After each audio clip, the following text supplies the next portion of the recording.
Oui, vous connaissez l'origine de l'Halloween. Qui connaît, on va demander à Frédéric, qui étudie en histoire, est-ce que tu peux nous dire rapidement, parce qu'on pourrait faire un exposé de 3 heures là-dessus, là, mais l'origine de l'Halloween? Ben, l'Halloween, dans le fond, c'est le All Hallows Eve. C'est la nuit de la Toussaint en français. Exact. Puis, c'était ça vient des traditions là, païennes en Europe là, de célébrer les morts ce jour-là de l'année. Absolument.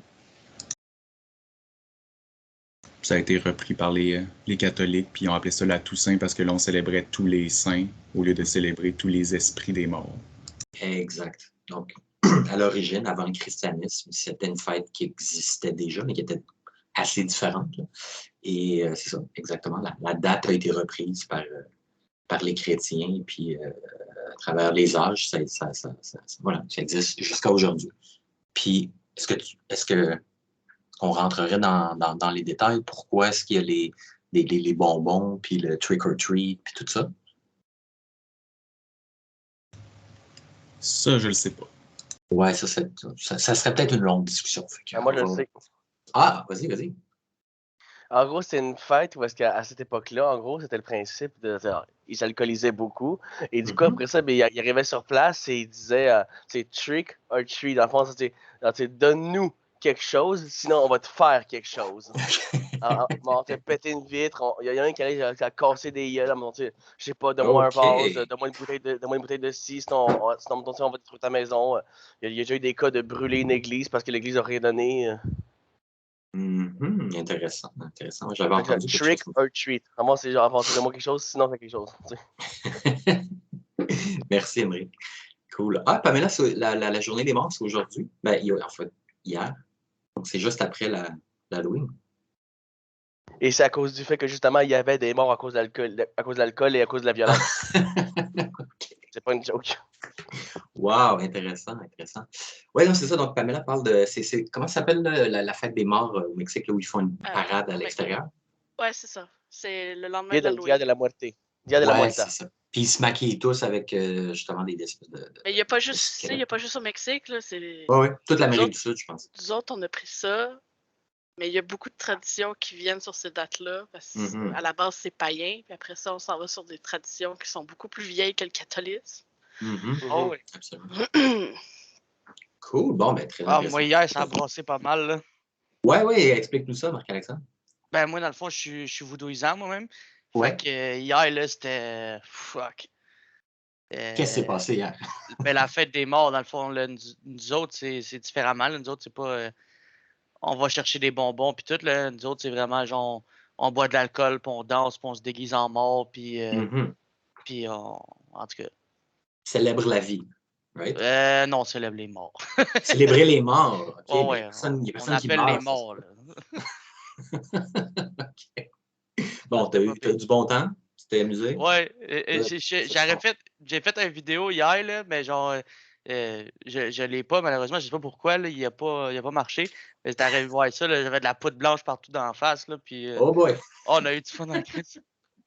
OK, ben c'est cool. Parfait, ça. Ça prend ça de temps en temps. Ben oui. All right. Excellent. Donc, ben voilà, aujourd'hui, je vous invite ici sur le Marketplace, donc tapez Temperate Vegetation Foliage Collection. Vous le downloadez dans un premier temps, c'est gratuit. Moi, Nicolas m'a besoin d'aide parce que je ne comprends pas. Vraiment, j'ai regardé le cours des dizaines de fois. J'ai jamais réussi à créer un landscape material. Genre, à chaque fois, même juste la première étape, prendre les 2D et les fusionner via landscape blend, ça me donne noir. Ça ne donne pas un mix des deux. C'est normal. Par défaut, ça va tout le temps te donner un noir. Il faut que tu ailles créer les info layers. On va regarder ça, t'en fais pas. Okay. Puis, le landscape il est fait. C'est juste le material qui fait pas des affaires. Le landscape material, comme je disais hier à un autre groupe, c'est vraiment une autre bébite là, que les matériaux d'Unreal. Okay, les matériaux d'Unreal, je pense que le principe n'est pas trop compliqué. Là. Tu drags les trucs 2D, là, les texture samples, tu les connectes, puis tu peux avoir avec même une seule texture 2D, tu peux avoir un matériau, puis on commence à pouvoir l'utiliser. Mais le landscape, c'est très tricky. Il faut savoir ce qu'on fait. Vous en faites pas là, si du premier coup, ça ne marche pas. On va prendre le temps de faire fonctionner tout ça aujourd'hui. OK? Donc, voilà, évidemment, Add to Project. Ajoutez-le au projet sur lequel vous êtes en train de travailler. Moi, je l'ai déjà fait. Je l'ai-tu déjà fait ici? Ah, ben tiens, ça se peut que je ne l'avais même pas fait parce que je l'avais sur mon autre projet. Donc, tiens, je vais le faire. Donc, je sélectionne le projet en question qu'on va utiliser ce matin. Add to Project. Et puis voilà. Je vais vous dire en même temps combien ça pèse. Je ne me souviens pas. Je pense pas si énorme que ça, mais il y a quand même beaucoup de stock dans ce pack-là et puis il est de très, très bonne qualité. Oui, Marc-Alexandre. Juste parce que moi, mon level que j'ai fait, le landscape, là, comme je t'ai envoyé un message, c'était comme un désert canyon un peu que j'essayais de faire. Là, Ouais. fait que j'ai pas vraiment de végétation. Ouais. Fait que peux-tu le faire dans mon autre niveau? Oui, c'est juste pour pratiquer. Là. C'est juste pour pratiquer. OK. Je veux juste m'assurer que tu comprennes les outils, que tu comprennes comment fonctionne le foliage.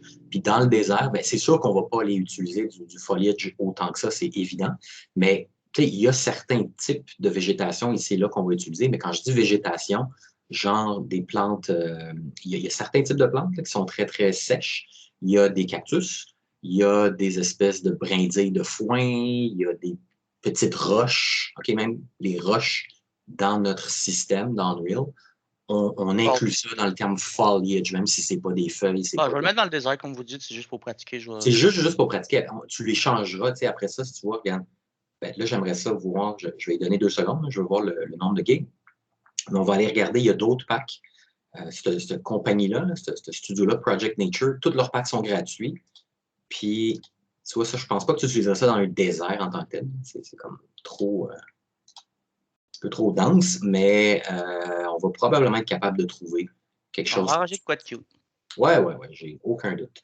Puis, anyways, le but pour laisser 1.4 gig, OK. Tu vois, je ne sais pas pourquoi il ne me le donne pas. Ah, voilà. Initializing. Fait que c'est ça. 1.4 gig selon votre connexion, ça devrait prendre quelques minutes, mais de toute façon, on va commencer avec le commencement. Donc, aujourd'hui, au menu, le foliage, on va faire un retour sur le landscape pour ceux qui ont eu de la misère.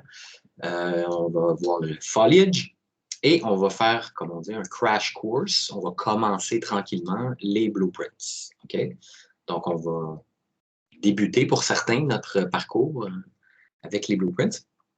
Et puis, ben, il y en a peut-être qui s'y connaissent un petit peu, fait que ça sera peut-être basique pour vous, mais on va tous commencer, on va tous s'assurer qu'on a les bases. Donc, ben, sans aller plus loin, on va commencer par régler les problèmes. Donc, ben, tiens, Marc-Alexandre, est-ce que tu veux commencer par nous montrer ça? Non.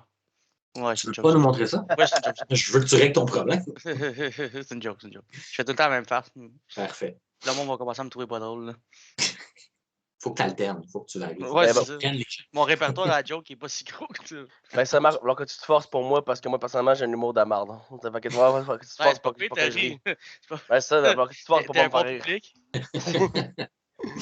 Les jokes de papa, là, j'adore ça. Bon. Ben, c'est ça, il y en a pour tous les goûts. Hein. On peut pas faire l'unanimité. Les corbillons vont gazer.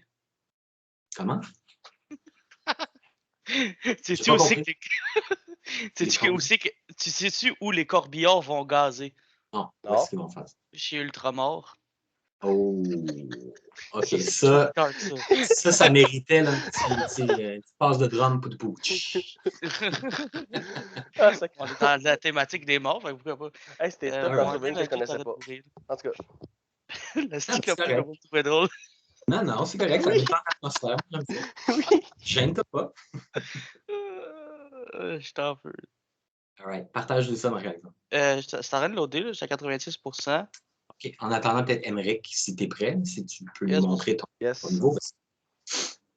Et puis, Pamela aussi, un petit problème de texture, on va tout regarder ça. Ici.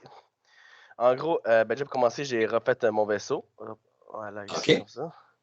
Ici, à l'arrière, on a le train, pas le train d'adresse, mais c'est la plateforme d'accès où est-ce que justement moi, c'est où est-ce que les contrebandiers accéderaient au niveau. On n'aurait pas accès à l'extérieur vraiment, juste qu'on spawnerait, on aurait une vue d'extérieur, puis là, ça irait directement sur le personnage comme ça, puis là, ça partirait. C'est parfait, ça.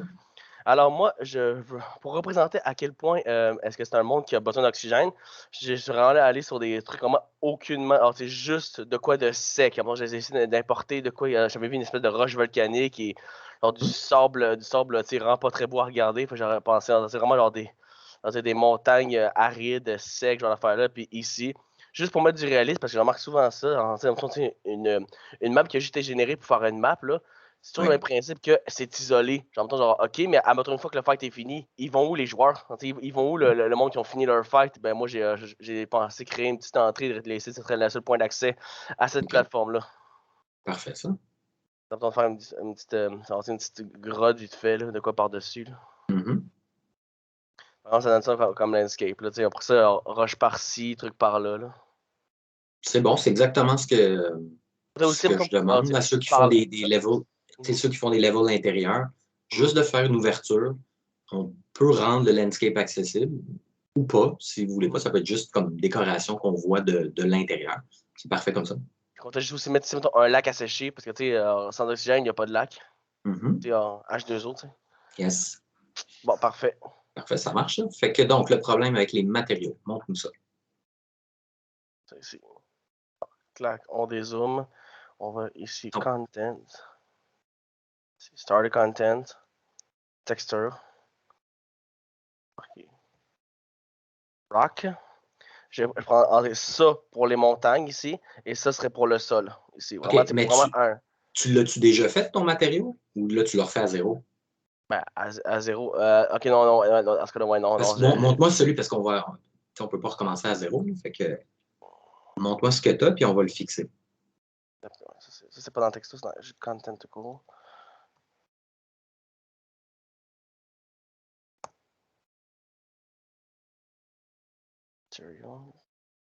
Voilà, toi, c'est ça que ça a donné.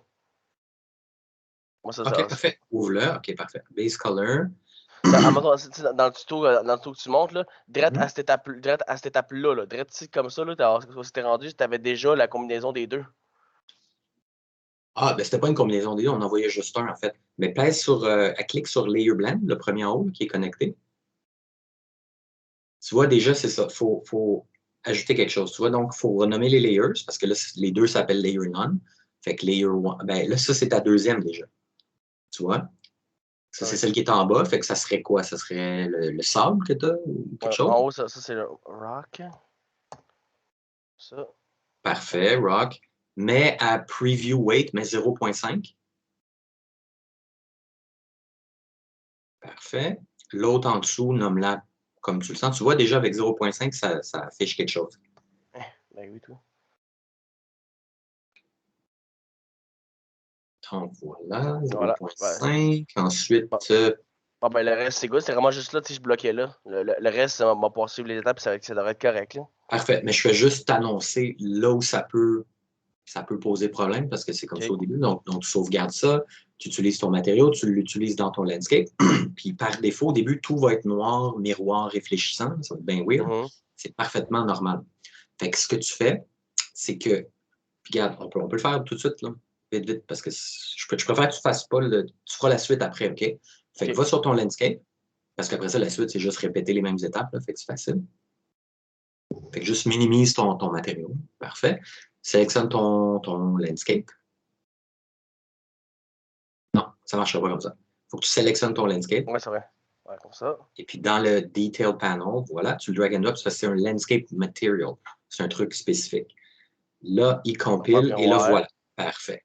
Là, tu vas sur ton mode Landscape. Voilà. Je décide ça. Et là, déroule. Je vais voir Target Layers, tes Layers. Tu vois, ouvre ton petit truc de Layers. Puis déroule. Et il déroule au maximum. Là. Parfait. Là, tu vas aller chercher Paint dans les tables. Tu es à Manage, il y a Sculpt et Paint. Voilà, reviens dans ton panneau de gauche puis déroule. Voilà, tu as tes deux layers. Là, tu peux pratiquement, il n'y a rien qui va se faire. Il faut que tu cliques sur le petit plus à côté de Rock puis à côté de Sand, un à la fois. Tu sélectionnes celui-là, exact. Puis tu lui donnes un nom, puis tu le mets, idéalement, tu le mets dans le bon folder, dans ton folder de matériaux, etc. De landscape. C'est parce qu'il faut le créer. C'est parce qu'il faut le créer, il faut s'organiser. Mais ça, tu vas l'apprendre avec le temps à tes dépens. Si vous ne vous organisez pas, Unreal va vous organiser puis vous allez être perdu complètement. Fait que c'est dans votre meilleur intérêt de tout le temps créer des dossiers, Donc, Puis, mettons, via ça, là, via Unreal, comment je fais pour créer un dossier? dans ton Content Browser qui est en dessous, OK. tu déroules, tu vas faire right-click, New Folder tout en haut, puis tu peux le placer là où tu le veux, là, peu importe, mais là, pour l'instant, il est là. Fait que déjà, tu vas faire... Moi, je te conseille de faire, mettons, Landscape Layer Info, peu importe, le landscape, un dossier général, tu mets ton matériau, tes instances et tes Layer Info. Parfait. Là, tu lui donnes un chiffre ou quelque chose, le landscape, layer, whatever. Et tu vas créer le layer info de toutes tes layers là-dedans. So, c'était comme ça. Wait, new layer, comme ça. Landscape layer. Ça, on va c'est bien ça. Parfait. Ça. Et là, lui ici, on va pareil. Ça. Ouais. Là, ça. Send layer info. Parfait. Clic. Parfait. Ensuite, tu laisses. Parfait. Là, zoom sur ton landscape. Approche-toi un peu. Tu vois, il devrait t'avoir affiché le premier. Ben oui. Par défaut, il t'a mis le premier partout. Là, il faut ajuster le tiling. Il faut évidemment faire quelques trucs. Mais déjà, il t'a affiché la première layers. Là, la deuxième layers, tu la sélectionnes, puis tu peintes, puis ça va fonctionner. Tu vois, laisse-lui le temps de loader. Là, il recompile les shaders, ça c'est normal. Puis voilà, tu peux peindre maintenant. Ok, ouais, c'est parce que c'était pas mon endroit, c'est pour ça. Ouais. Ouais, c'est ça. Parce que je trouvais que c'était important de mettre le rock en premier, parce que je trouve que ça va être plus facile de peindre une surface plate que de peindre tout ça, là, tu sais. Ouais. C'est totalement à toi de voir qu'est-ce qui est le plus logique. C'est normal ou ça n'a pas loadé? Ou... Ah, c'est parce que j'étais un peu loin aussi. Ça, vas-y, zoom. C'est en fonction, tu irais smoother ça avec ton Sculpt Tool.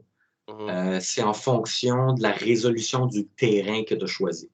C'est quand on crée le landscape, tu as le choix, tu étais peut-être en 505 par 505. Faut voir. Le maximum qu'on va aller chercher, c'est 2017 par 2017. C'est sûr que ça va affecter la pixelisation, la réalisation. Tout ça, ça vient à force d'en faire que tu vas comprendre toutes les subtilités, tous les détails. Déjà, tu vois, le système fonctionne. Tout va bien. Tout va bien. On va raffiner le processus plus on va de l'avant. Parfait. Excellent. Good job. Est-ce que Marc-Alexandre a loadé son projet? Oui. À toi. Même pas 0, OK? Il n'y a pas de notes ce matin, de toute façon. Joke. Right. C'est dégueulasse. Bon. OK, parfait. Le terrain est là. Ouais, bon, c'est dégueulasse. Vas-y. Bon, j'ai fait ça. Ouais. Bon, je voulais faire un canyon, sauf que, bon, il me restait encore du travail à faire. Bon, le premier problème, c'est ça. La grosse ligne? Ouais. On va te régler ça en 2 clics. Va dans ton World Outliner. OK? Tu vois dans la colonne de droite, là, la liste, je vois que tu as Avatar avec plein d'affaires. Trouve le Directional Light ou le nom de la lumière principale. C'est Light Source. Tu peux taper aussi dans le guide de recherche. Là. Light Source. Voilà. Parfait. Tu vois, là, il est à Stationary. Clique sur Movable, juste à droite. Movable. Et voilà, 2 clics. C'est simple de même. C'est le fun quand c'est simple. Hein? Oh, shit. Ouais. Right. J'ai le même problème. Peux-tu répéter? Yes. Oui. Ben, vas-y, Marc-Alexandre. Explique à Pamela qu'est-ce qu'on fait. Tu vas dans ton World Outliner ici. Okay. Tu vas dans Light Source. OK. Pour une raison étrange, j'ai pas le World Outliner. Tu peux aller dans Edit. Window. Attends, c'est lequel? C'est Window. C'est Window. Ouais, Window. Et puis, tu actives ton World Outliner. Il doit être décoché. Tu vois, lui, il est coché. Il était activé, mais tu l'avais peut-être dédocké par il est déjà coché. Est-ce que tu vois Details? Tu n'as rien de... OK, on va regarder ça après, Pamela. Parfait. Donc, Marc-Alexandre, quoi d'autre? Ouais, attends une seconde, c'est pas ça que je voulais faire, là. Bon, ça, deuxième problème, c'est ça. Ouais, qu'est-ce que c'est?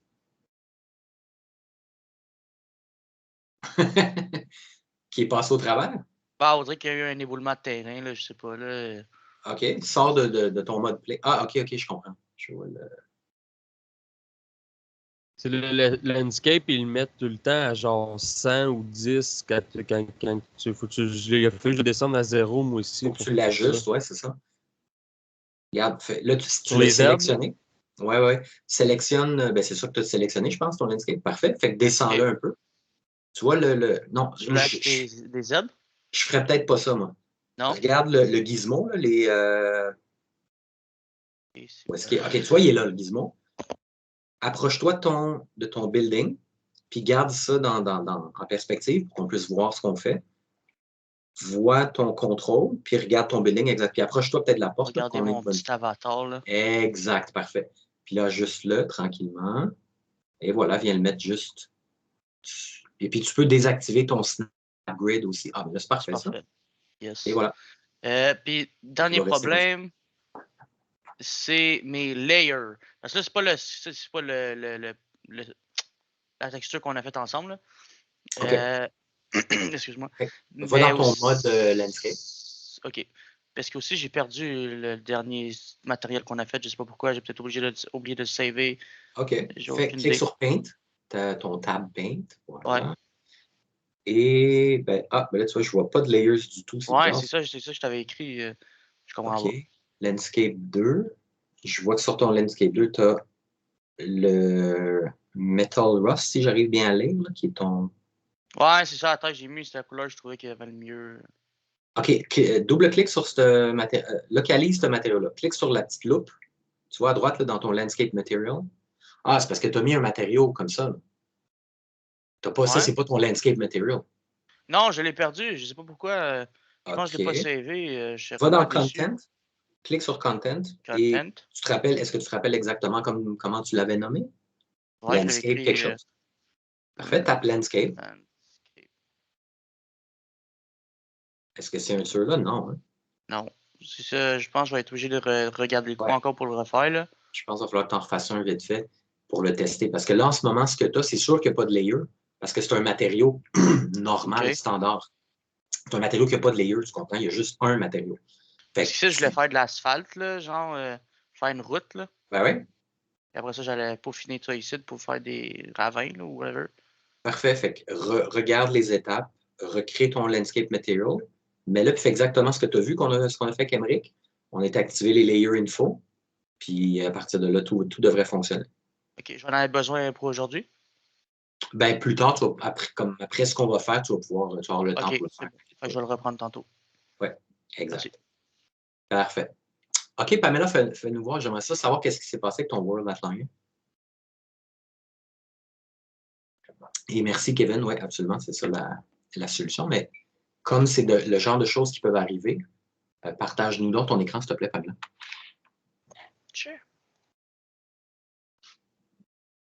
Ben, mon World Outliner était comme rendu au-dessus de tout. OK. Il était comme en dessous de mon file, puis je ne l'ai pas trouvé. Fait que là, c'est fatigant, je sais. Des fois, il était activé, mais il n'était pas là. Fait que je me demandais juste qu'est-ce que je pouvais faire avec ça. Oui, je sais. Parfait. Donc, tu cliques sur Light Source. Là, tu vas cliquer sur Details. Tu vois ton tab juste à côté, Details. Le tab juste, tu vois, en haut. Parce que là, tu as World Outliner, Details, puis tu as World Settings. Ah, OK. Ouais, voilà. Et là, tu vois ici, tu es à Static, Stationary, pardon. Tu vas cliquer sur Movable. Les boutons jaunes activés, tu as un truc, c'est ça. Celui-là. Ah, et voilà. Génial. Okay. Pas plus compliqué que ça. Excellent. Donc, oui, au niveau de l'interface, ça peut être vraiment fatigant. Des fois, comme par exemple, je vois, Pamela, ton Content Browser, il est sur le côté gauche. C'est quelque chose, on peut le mettre où on veut. Toutes ces fenêtres-là, tous ces trucs-là, on peut les mettre vraiment n'importe où. Mais des fois, on les accroche sans vouloir et puis on les cherche longtemps. C'est vraiment, vraiment fatigant. Vous allez vous habituer avec ça. OK? Puis, généralement, là, votre panneau World Outliner puis Detail, il va être un au-dessus de l'autre, si vous voulez. C'est ça que j'essayais de faire, mais je ne suis pas capable de le redocker. Genre. Tu vois, c'est comme ça, il faut aller tout en bas. Tu vois, il y a comme une espèce de... Est-ce que c'est un hexagone ou un heptagone? Un hexagone, je pense. Quand tu sélectionnes quelque chose, puis tu veux le docker, tu vois, tu as tu peux le mettre au milieu, tu peux le mettre en haut, à gauche, à droite, puis en bas. Il faut que tu ailles tout en bas ici. Puis là, tu vois, il se slide un peu comme ça.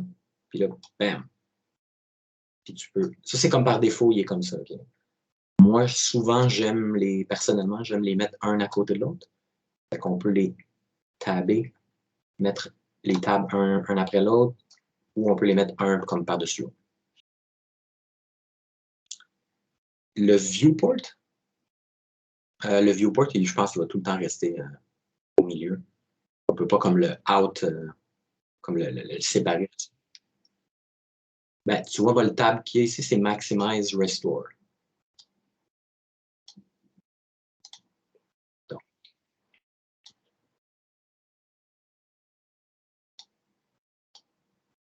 Ah, ok, toi, tu as ça comme ça. Ok, ouais, c'est ça. La petite flèche. Si je fais close mine tab, ça fait. Ah, ça, c'est pas bon. Donc, on va rechercher Viewport. Viewport 1. Comment on l'enlève? Attends, si je fais right-click, hide tab. Donc, right-click, hide tab, tout simplement. Fait que tu l'accrocheras plus, il n'y aura plus de problème. Donc, that's it. Et des fois, il arrive plein d'espèces de problèmes. Moi, hier, là, j'ai gossé pendant à peu près 2 heures parce que mon gizmo, il a disparu. Ah, écoute, ça m'est arrivé juste avant le cours. Puis, j'avais juste besoin de peser sur G, puis il est revenu.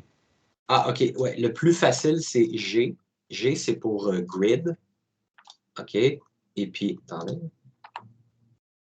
Mais tu vois, généralement, quand tu recliques sur un élément, quand c'est juste ça, tu vois, G, c'est toutes les guides, toutes les icônes, tous tes petits symboles. Généralement, quand tu cliques sur d'autres choses, ça le fait réapparaître parce que ça donne une nouvelle option. Non, moi, il réapparaissait pas. Là. Puis, tu sais, c'était carrément une espèce de glitch parce qu'après ça, tu sais, même si quand je repaisais sur G, il disparaissait pas. Là. C'est ça. Tu vois, moi, c'était vraiment weird. Puis, j'ai eu le même problème. Forums, là. Quand j'ai genre 5 minutes avant le cours, c'est exactement ça que j'avais. Et puis, il y a plusieurs façons d'aller réactiver ça, si tu veux. Moi, j'ai été dans un premier temps, ce qu'ils vont vous dire dans les forums, vont vous dire, OK, clique sur Settings, clique sur ici, là, Show Transform Widget. OK, ça, c'est le nom officiel là, du gizmo. Tu vois, si je le désactive, il y a juste lui qui s'en va. Si je le réactive, si je le remets visible. Mais c'est pas ça, moi, qui a réglé le problème. Parce que ça faisait rien, ça. J'essaie de cliquer sur tout, puis il n'y a rien qui se passait. On peut aller aussi sur Edit, Editor Preference. Après ça, tu vas dans Viewports. Et puis là, moi, je voulais reconfigurer, là, Use Default Settings. Je ne l'ai pas trouvé ici. Ce n'est pas ici qu'on l'active. Puis, à force, sérieusement, j'ai gossé là, un petit peu rapidement. J'ai juste recliqué, j'ai fait G, j'ai fait 2-3 autres touches, puis il est revenu. OK? Parce que, généralement, quand tu fais Spacebar, ça te fait passer de l'un à l'autre. Puis tu peux faire W-E-R comme dans 3ds Max. Puis, honnêtement, là, la solution ce matin que j'ai utilisée, je ne le sais même pas. J'ai juste comme gossé avec des clés, là, puis ça a fait comme bam, il est revenu. Des fois, sauvez votre projet, fermez-le, réouvrez-le, puis ça va régler le problème. Okay, honnêtement, ça n'arrive pas super souvent, mais ça arrive de temps en temps. Ouais, mais c'est justement, j'avais comme savé mon projet, fermé, il y avait plein d'affaires, ça marchait pas. C'est quoi qui a fixé finalement? Peser sur G. Ben, moi, ça n'avait pas pesé sur G, là, mais c'était dans. Je me souviens plus, là, il y avait de quoi que ça te dit, là, le raccourci, anyway, peser sur G. Là. Ah, c'est Game View, là, quand tu cliques sur la petite ligne à côté de perspective. Dans ton viewport, là. Non, la petite flèche à côté, l'autre part. Il y a Game View. OK. Fait que j'ai comme cliqué là-dessus, puis il est revenu, puis après ça, je repaisais sur G parce que c'est ça le raccourci, là, puis ça me faisait rien, là, ça il disparaissait pas. Tu sais, je voyais, mettons, la petite chose en bas là, disparaître, mais il restait là. Fait que je sais pas pourquoi il était parti, là. Ouais. Il fait des petites free games de temps en temps. Mais il y a plusieurs façons de fixer ça, puis je te dirais de temps en temps, si tu sauves, tu fermes, tu réouvres. Des fois, ça peut régler les trucs. Sinon, il faut aller chercher un petit peu plus sur des forums parce qu'il y a vraiment plusieurs façons de contourner ça, je dirais. Mais merci de leur montrer le setting parce que je voyais ça dans un forum qui disait Show Transform Widget, puis j'arrivais pas à me rendre, je savais pas. Puis là, je viens de voir ton setting en haut, puis tout. Là, je me trouve un peu niaiseux, mais quand même. Non, il n'y a rien de niaiseux. Attends, non, mais il y a plein d'edits de settings partout là, à cliquer, fait que des fois. Ouais, c'est quoi que j'ai fait? Je me rappelle même plus. Pour, Ouais, le setting là, Show Transform okay. Widget. Là. Parfait. Ça s'appelle les Quick Settings. Là, tu fais juste cliquer sur Settings. Puis il y a 2-3 trucs qui sont vraiment, vraiment utiles ici. Fait que, on va revenir au fur et à mesure. Oui, Kevin? J'ai un problème sur un de mes objets. J'ai oublié comment tu appelles ça, les flèches pour déplacer. Là. Ils ne sont pas centrés sur mon objet. Ah, ben ça, c'est... Garde, moi non plus. Ça ne va pas être naturellement tout le temps au centre de ton objet. Ben, ils ne sont même pas sur l'objet. Ah oui, ça, c'est fatigant. Ils sont loin, là. Tu l'as importé de quelque part? Oui. Ouais. Ça, c'est la job d'un artiste 3D. C'est la job de celui qui crée l'objet. OK? Quand tu deals avec un objet, puis il y en a quelques-uns d'ailleurs dans ce pack-là, okay, eux sont corrects, mais dans ce pack-là qu'on a étudié au tout début de la session, il y en a le pivot, là, il est super, super loin, c'est comme inutilisable.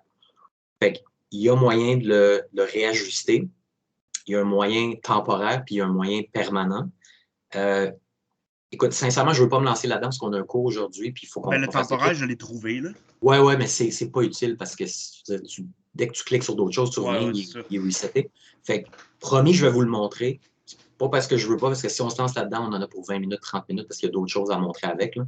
Fait que là, je peux pas, parce qu'on a comme un plan pour aujourd'hui. Mais sache que oui, il y a moyen maintenant. Puis c'est nouveau. Parce qu'il faut que je te dise, avant 6 mois dans le passé, là, mettons que tu avais un problème de pivot, that's it, that's all. Il n'y avait aucun moyen dans l'engin de resetter de façon permanente. Fait que le fixe que tu connais, c'est quoi? C'est le bouton de la souris, puis je pense Alt, puis le bouton de la souris, puis tu dragues quelque chose de même, ouais. Ouais. Fait que ça, c'est cool. Tu le déplaces une fois, mais c'est fini. Après ça, il faut tout le temps refaire ça. Puis dans le passé, comme je disais, jusqu'à il y a 6 mois, mettons, tu délègues des artistes, là, ici, il y a des gens qui faisaient les assets 3D qui te les fournissaient. Bien, ça fait partie de l'apprentissage des artistes. Quand tu as fini ton truc, quand tu es prêt à l'exporter, la version finale, tu t'assures des unités, du scale et du pivot et de sa place dans le world location. Tu mets ton asset à 0, 0, 0. Tu mets le pivot exactement là où tu le veux.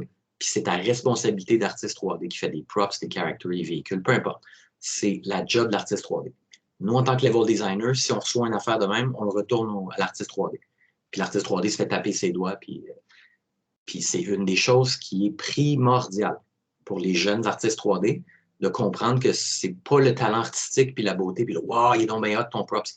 Les gens s'en foutent dans l'industrie. Les recruteurs, je vous le dis carrément, s'en foutent. Parce que le talent, ça se développe avec le temps. Mais l'expertise technique, c'est pour ça c'est une des très nombreuses raisons pourquoi ils ne veulent pas engager des juniors. Parce que ça, c'est sûr que ça arrive avec des juniors de temps en temps. Puis avec des gens qui ont d'expérience, ça n'arrive pas. Fait que là, il faut que vous compreniez ce que je suis en train de dire. C'est-à-dire que si vous êtes un jeune artiste 3D, bien, assurez-vous que ça, c'est solide, là, que vous avez compris ça, puis que votre compréhension technique, que vous livrez quelque chose d'utilisable. Ils vont préférer ça à un props beaucoup plus beau. C'est pour ça que des fois, on voit des portfolios d'un artiste. Wow, il est donc bien bon, comment ça, il n'y a pas de job?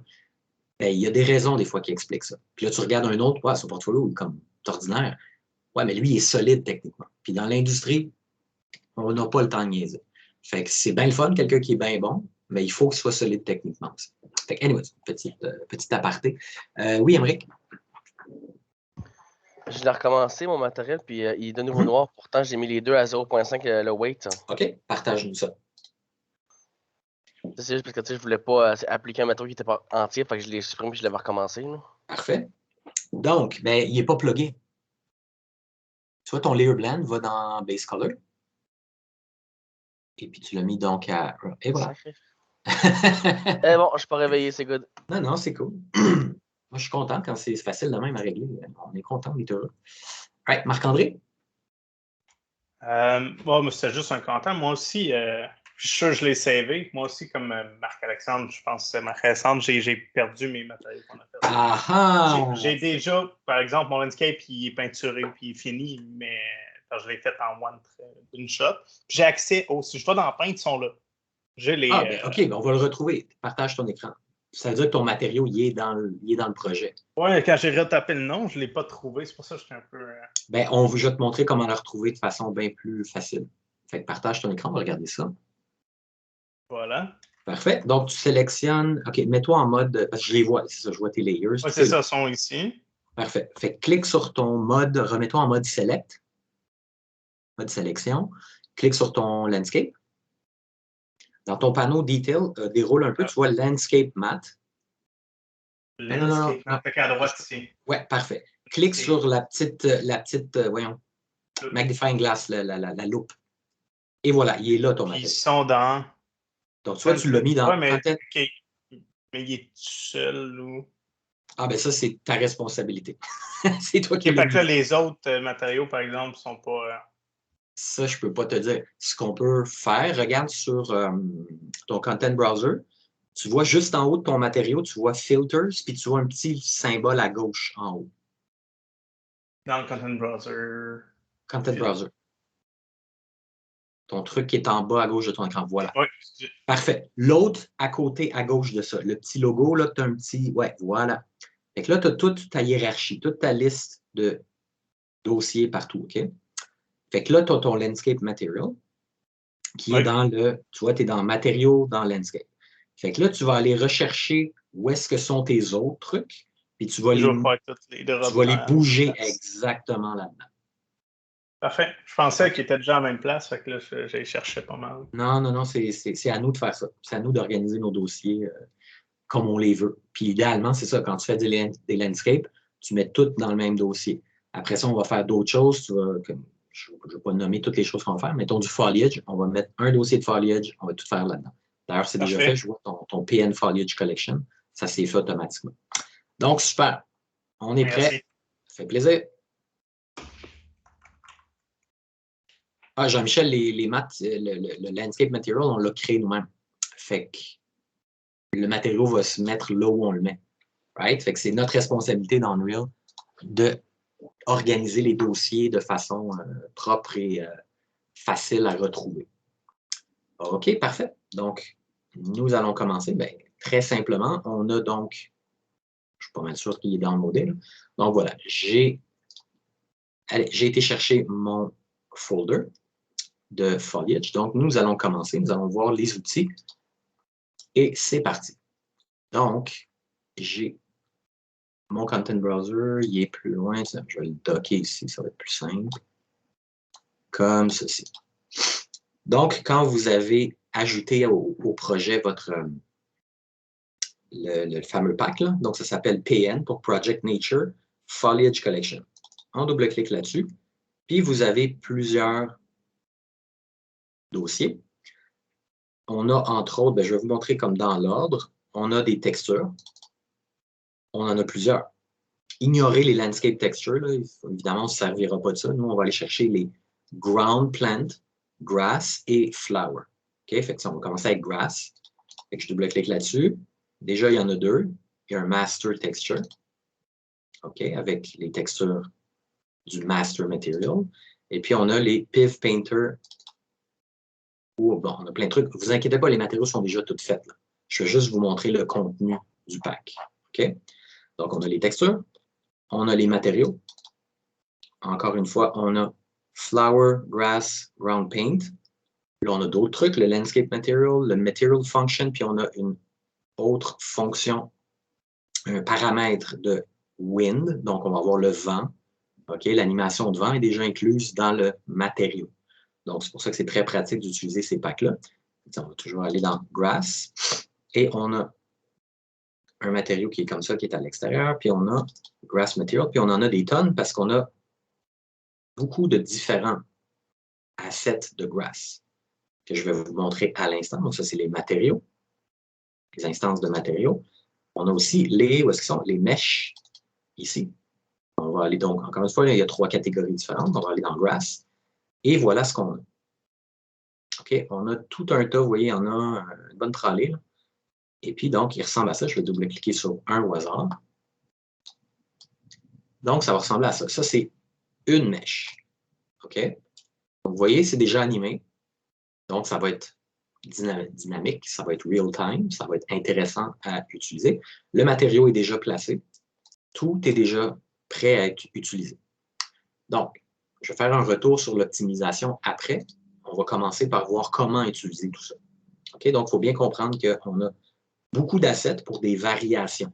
Okay? Pour du gazon, on ne va pas avoir 2-3 mèches. Vous voyez, j'en ai, on peut les compter. Là. Dans le groupe, il y a un chiffre quelque part. Vous voyez, il y a 110 items ici. Il y a 110 mèches au total. On n'en aura pas besoin de 110, là, je le dis tout de suite, mais le pack est très versatile. On va pouvoir s'en servir dans beaucoup, beaucoup de contextes différents. Donc, on en a, honnêtement, vous en avez pour pas mal toute votre vie. C'est un type de gazon. Évidemment, on peut en chercher d'autres pour avoir d'autres variations, mais avec 110 variations, là, on en a pas mal. Fait que, regarde, je vous en montre d'autres, juste pour que vous compreniez. C'est simplement un autre patch. Il est assemblé différemment. Il y a d'autres brindilles. Il y a une autre géométrie. Je vais aller cliquer sur lui, par exemple. Et donc, vous comprenez le principe, c'est différents assets qui vont, quand on va les utiliser ensemble, va créer quelque chose qui est réaliste. Parce que si vous promenez dehors, peut-être pas dans du gazon entretenu devant une propriété, là, mais aller dans la nature, le gazon, ça pousse un petit peu random, puis il y a différents types de plantes en tant que telles aussi. Donc, ça va amener plus de réalisme. Donc, qu'est-ce qu'on fait? Comment on fait, en fait? Mode, nous, on a vu le landscape. Là, on va utiliser le mode foliage. Aussi simple que ça. Fait qu'on l'active. Puis comment ça fonctionne? C'est quand même assez simple. Ça ressemble au landscape material. OK? On a select, deselect, etc., etc. On a paint. Puis on a erase, puis les valeurs ici. Fait que les valeurs de brush, contrairement au landscape, on ne les a pas ici. On les a uniquement ici. Si je mets ça ici, là, vous voyez, il ne se passe rien parce que mon folder ici est vide. OK? Même si je faisais erase ou paint, vous voyez qu'on ne voit absolument rien, même si j'augmente le size de ma brush, il n'est pas prêt à être utilisé parce que je n'ai rien ici. Donc, je vais juste vous montrer. Donc, click and drag directly in the viewport to paint selected foliage, mais le foliage n'est pas sélectionné. Donc, je peux procéder comme ça, add foliage type. Je peux cliquer, puis automatiquement, il va browser et il va me montrer tout ce qui est catégorisé comme foliage. Bien, je peux y aller comme ça, dans cette liste-là, puis vous voyez, si je déroule, ça vient tout de mon pack. J'ai des flowers, j'ai des fleurs, j'ai du grass, donc le gazon, qui est ici, qu'on voit, qui est ici. Et un peu plus bas, j'ai les ground, ça c'est les ground plants. Low grass, etc. Il y a des noms différents. Fait que, vous voyez, en tout, j'ai 278 items. Je pourrais y aller un à la fois si je sais à l'avance, ah oui, je me souviens, c'est Flower 01, 04 qu'il fallait utiliser. Bon, fine, mais là, pour l'instant, on ne sait pas. Fait que ce qu'on peut faire, que moi j'aime mieux faire, qui est plus simple, c'est de drag and drop. Fait que je drag and drop, et voilà. Là, j'ai un asset ici. OK, cet asset-là, donc, c'est en l'occurrence Grass 01, 03. Et vous voyez, il est coché. Check to activate the currently selected type. Donc, il va être utilisé. Et vous voyez, tout d'un coup, ma brush est apparue. Parce que là, je peux l'utiliser. Vous voyez, j'ai donc le 16, la densité. Je vais mettre la densité au maximum. Okay? Je la mets à 1000, 1.000, on va appeler ça 1000. Là. Puis mon 16, et je vais commencer à peindre. Okay? Donc, je peins gentiment ici, et voilà, ça se met un peu partout. Je vais cliquer sur Select pour qu'on aille un petit peu plus proche. Donc, vous voyez ce qui s'est passé. J'ai une seule mèche. Et vous voyez, là, maintenant, il y a un chiffre en dessous. Instance count, 1.04K. Donc, il y en a 1000 en ce moment qui a été distribué comme ceci. Donc, vous voyez que ça fait déjà un job correct. Je veux dire, c'est des mèches de bonne qualité. Okay, on voit qu'il y a l'animation, ça bouge. Mais vous voyez aussi que ça a été donc distribué de cette façon-là. J'ai mis la densité au maximum, mais c'est une mèche. Fait que quand il traite du foliage, il ne va pas en mettre partout, là, une par-dessus l'autre, une à côté directement. Parce que c'est une mèche. Puis le système fait comme, ouais, mais regarde, c'est parce que c'est juste une mèche que tu as. Okay? On ne va pas la mettre partout, ça va avoir l'air fou un peu. Le système est programmé de façon vraiment quand même smart, vraiment intelligente. Fait que laissez-moi faire CTRL-Z. OK, on revient. Puis je vais en mettre au hasard, je vais juste en mettre quelques-unes différentes. Là, je vais en mettre, mettons, 5. OK. OK, peut-être 5, 6, mettons. Et voilà. Okay, j'en remets pas trop. On est tous au compte de 0, évidemment. Et je reviens sur Paint. Moi, je vais baisser un petit peu. Brush, on va se mettre ici. Et on y va. OK, vous voyez déjà, c'est beaucoup plus dense parce que j'ai plusieurs mèches et vous voyez qu'il met le compte égal. Vous voyez, j'en ai à peu près 200 quelque chose, 215, 230 de chaque. Celle-là, il y en a mis 240, celle-là, il y en a mis 230, c'est procédural. On va aller ajuster ces choses-là. Mais déjà, vous voyez que c'est plus dense que ce que j'avais quand j'avais une seule mèche. Si je regarde de haut, c'est pas 100%, ça couvre pas 100% du terrain, mais ça commence à déjà faire une bonne job. Oui, Anthony? Est-ce que c'est possible de changer le type de brush? Parce que moi, c'est circulaire, puis c'est pas naturel, pas en tout, quand que je place des... C'est pas mal circulaire. Ouais. Ce que tu vas faire, c'est que tu vas venir ajuster avec le... Tu vas baisser le size, venir faire des petits spots. OK. Et tu vas couvrir, si on couvre des grandes régions, là, comme, mettons, si j'avais au max, là. OK, puis j'allais ici, là. Là, on le voit. OK, on le voit pas beaucoup. Je vais m'arranger pour qu'on le voit après, là. Là, on le voit pas d'ici. Mais ça fait des gros ronds, puis c'est vraiment comme pas naturel, comme tu dis, je te l'accorde. Mais avec ce qu'on peut faire quand on utilise les outils comme il faut, on peut faire quelque chose de totalement précis, puis de vraiment faire suivre un chemin. Puis je vais te montrer comment on va venir customiser tout ça. Mais par défaut, la brush est comme ça. On ne peut pas vraiment la modifier. C'est comme la layer pour peindre, c'est la même chose. Elle est ronde. Puis on ne peut pas vraiment la changer. Oui, c'est bon, merci. OK, parfait. Donc, vous voyez tout ça. Vous voyez, je vous conseille de tout le temps, là, je suis en train de vous montrer, anyway, ça. Fait que de tout le temps venir au mode Select. OK? Et quand j'ai le mode Select, je peux venir cliquer sur un des éléments. OK? Fait qu'admettons que je fais une job précise. Je veux faire une job précise. Je vais venir. Je peux faire ça. On s'entend que pour du gazon, ça n'a comme pas de sens. Là. Comprenez? Mais si, comme moi, j'ai déjà fait du paysagement en 3D là, pour des architectes de paysage, architectes paysagistes. Et puis, c'était tel type de plante avec un rang très aligné, puis on veut qu'il soit tout orienté de la même, de façon très, très précise. Bien, il y a moyen de le faire avec cet outil-là. OK? Fait que, évidemment, quand on place du gazon, on ne le fait pas une brindille à la fois. Ça n'a juste pas de sens. Fait que le gazon, on le distribue de façon procédurale. Si je ne suis pas content, par exemple, ah ouais, regarde, ce petit brin-là, je ne l'aime pas, ben, tu le sélectionnes, puis tu fais supprimer sur ton clavier. Et puis, tu peux vraiment avoir ce que tu veux. Donc, ce qu'il faut comprendre, là, je suis en mode foliage. Je suis sur l'outil Select. Donc, comme je viens juste de vous montrer, je peux sélectionner un à la fois.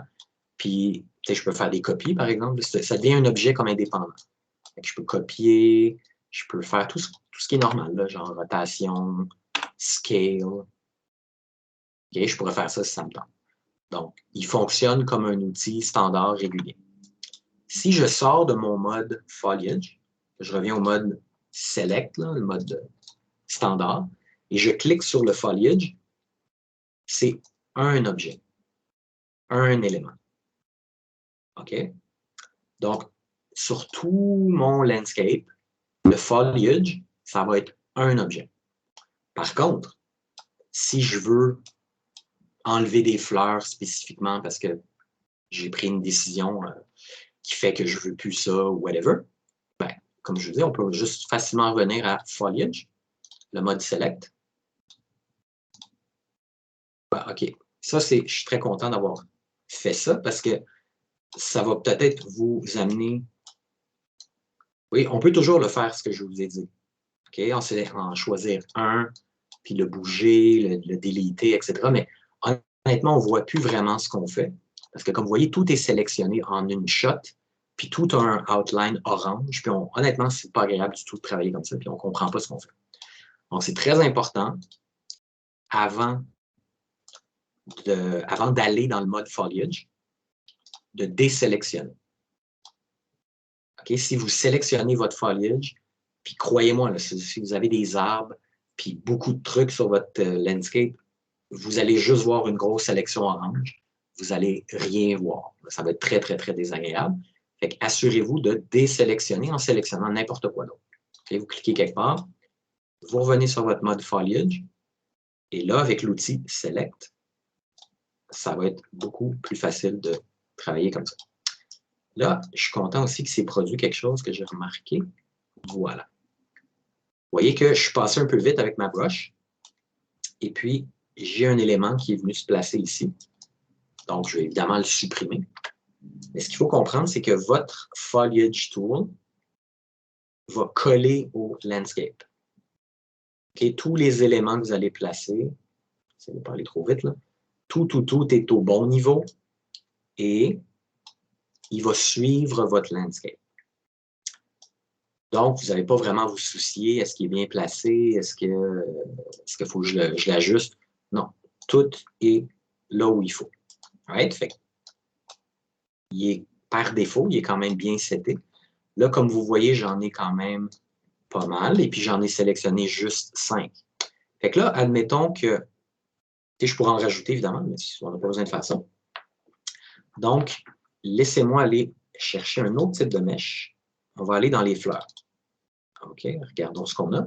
On en a de très belles, de très différentes aussi.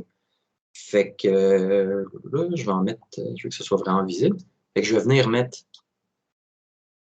une fleur. Puis vous voyez sur chaque fleur, chaque patch de gazon, chaque plante, chaque truc, on a généralement dans des bons packs, on a des variations. Vous voyez la fleur rouge ici, là? J'en ai 4. La fleur ici qui est violette, j'en ai 4. J'en ai 4 ou 5 de chaque. Pour que dans un environnement, un champ, peu importe l'endroit exact, là, on ne peut pas avoir un ou deux types de fleurs ou de plantes ou de brindilles ou peu importe, parce qu'on va voir la répétition constamment, puis ça va être bizarre. Alors que si j'en ai 4, puis d'ailleurs, je vais mettre les 4. OK, on va juste y aller avec la rouge pour tout de suite. Là, je pourrais en mettre d'autres. On va faire quelque chose de cute. Fait que, hop, j'en mets un peu au hasard, puis je mets des variations. OK, puis ça, je vais en mettre une dernière, peut-être celle-là. Comme ça. Là, vous voyez que ma liste commence à être plus longue. Puis là, si j'y vais, si je commence à peindre immédiatement, bien, je vais avoir tous mes brindilles de gazon en plus des fleurs. C'est pas ça que je veux. Là, je veux faire une passe seulement de fleurs. OK? Donc, je vais venir tout désactiver, comme ceci. Non, excusez pas ceux-là. C'est tous ceux que j'ai déjà mis au préalable, donc je les enlève comme ça. Comme ça. Comme ça. Et comme ça. Donc, vous voyez, c'est clair, ils sont gris. Donc, ils ne seront pas utilisés dans ma brush qui est beaucoup trop grosse. OK, donc, ils ne seront pas utilisés. Vous voyez, le compte est à 0 partout. Donc, je vais y aller, je vais baisser, je vais mettre l'intensité à 1000. Je vais la laisser comme elle est, puis on va voir ce que ça donne. Donc, je vais venir les mettre au travers. OK, sélectionnons, puis allons un petit peu plus proche. Ben, ce n'est pas désagréable, mais c'est peut-être un petit peu intense. OK, il y en a comme, à mon avis, il y en a beaucoup trop. Right? Donc, je vais faire CTRL-Z. Ça va être très, très simple. Je vais juste baisser l'intensité. Tiens, je vais le mettre de moitié. Je vais le mettre à 500. Ouais, non, il ne marche pas comme ça. Ça sera 0.5. OK, donc je le mets de moitié. Je viens faire Paint. Comme ça. Et je vais m'approcher. Et bien, évidemment, il a fait exactement ce que je lui ai demandé. Donc, il y en a quand même beaucoup, là. Honnêtement, 500, je trouve que c'est encore trop. Je fais CTRL-Z. Je reviens ici, je vais le baisser, tiens, de moitié encore à peu près, là. Comme ça. Je viens peindre.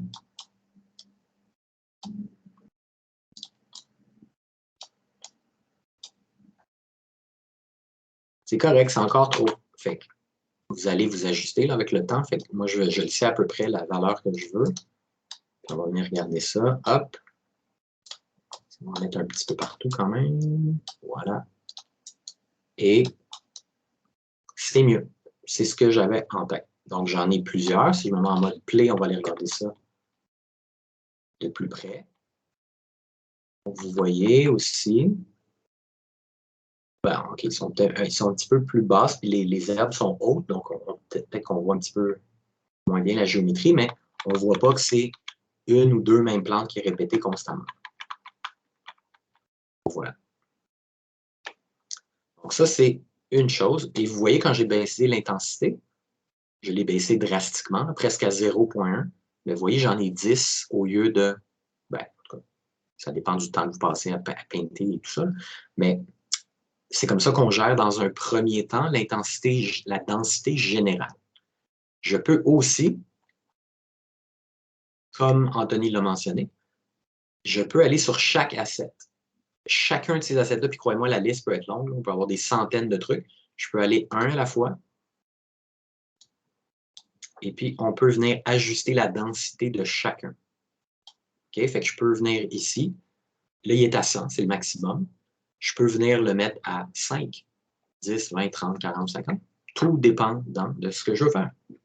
Donc, si je le mettais à 1, ça, c'est excellent pour les arbres. OK? Des arbres, on n'en a pas dans notre pack pour l'instant.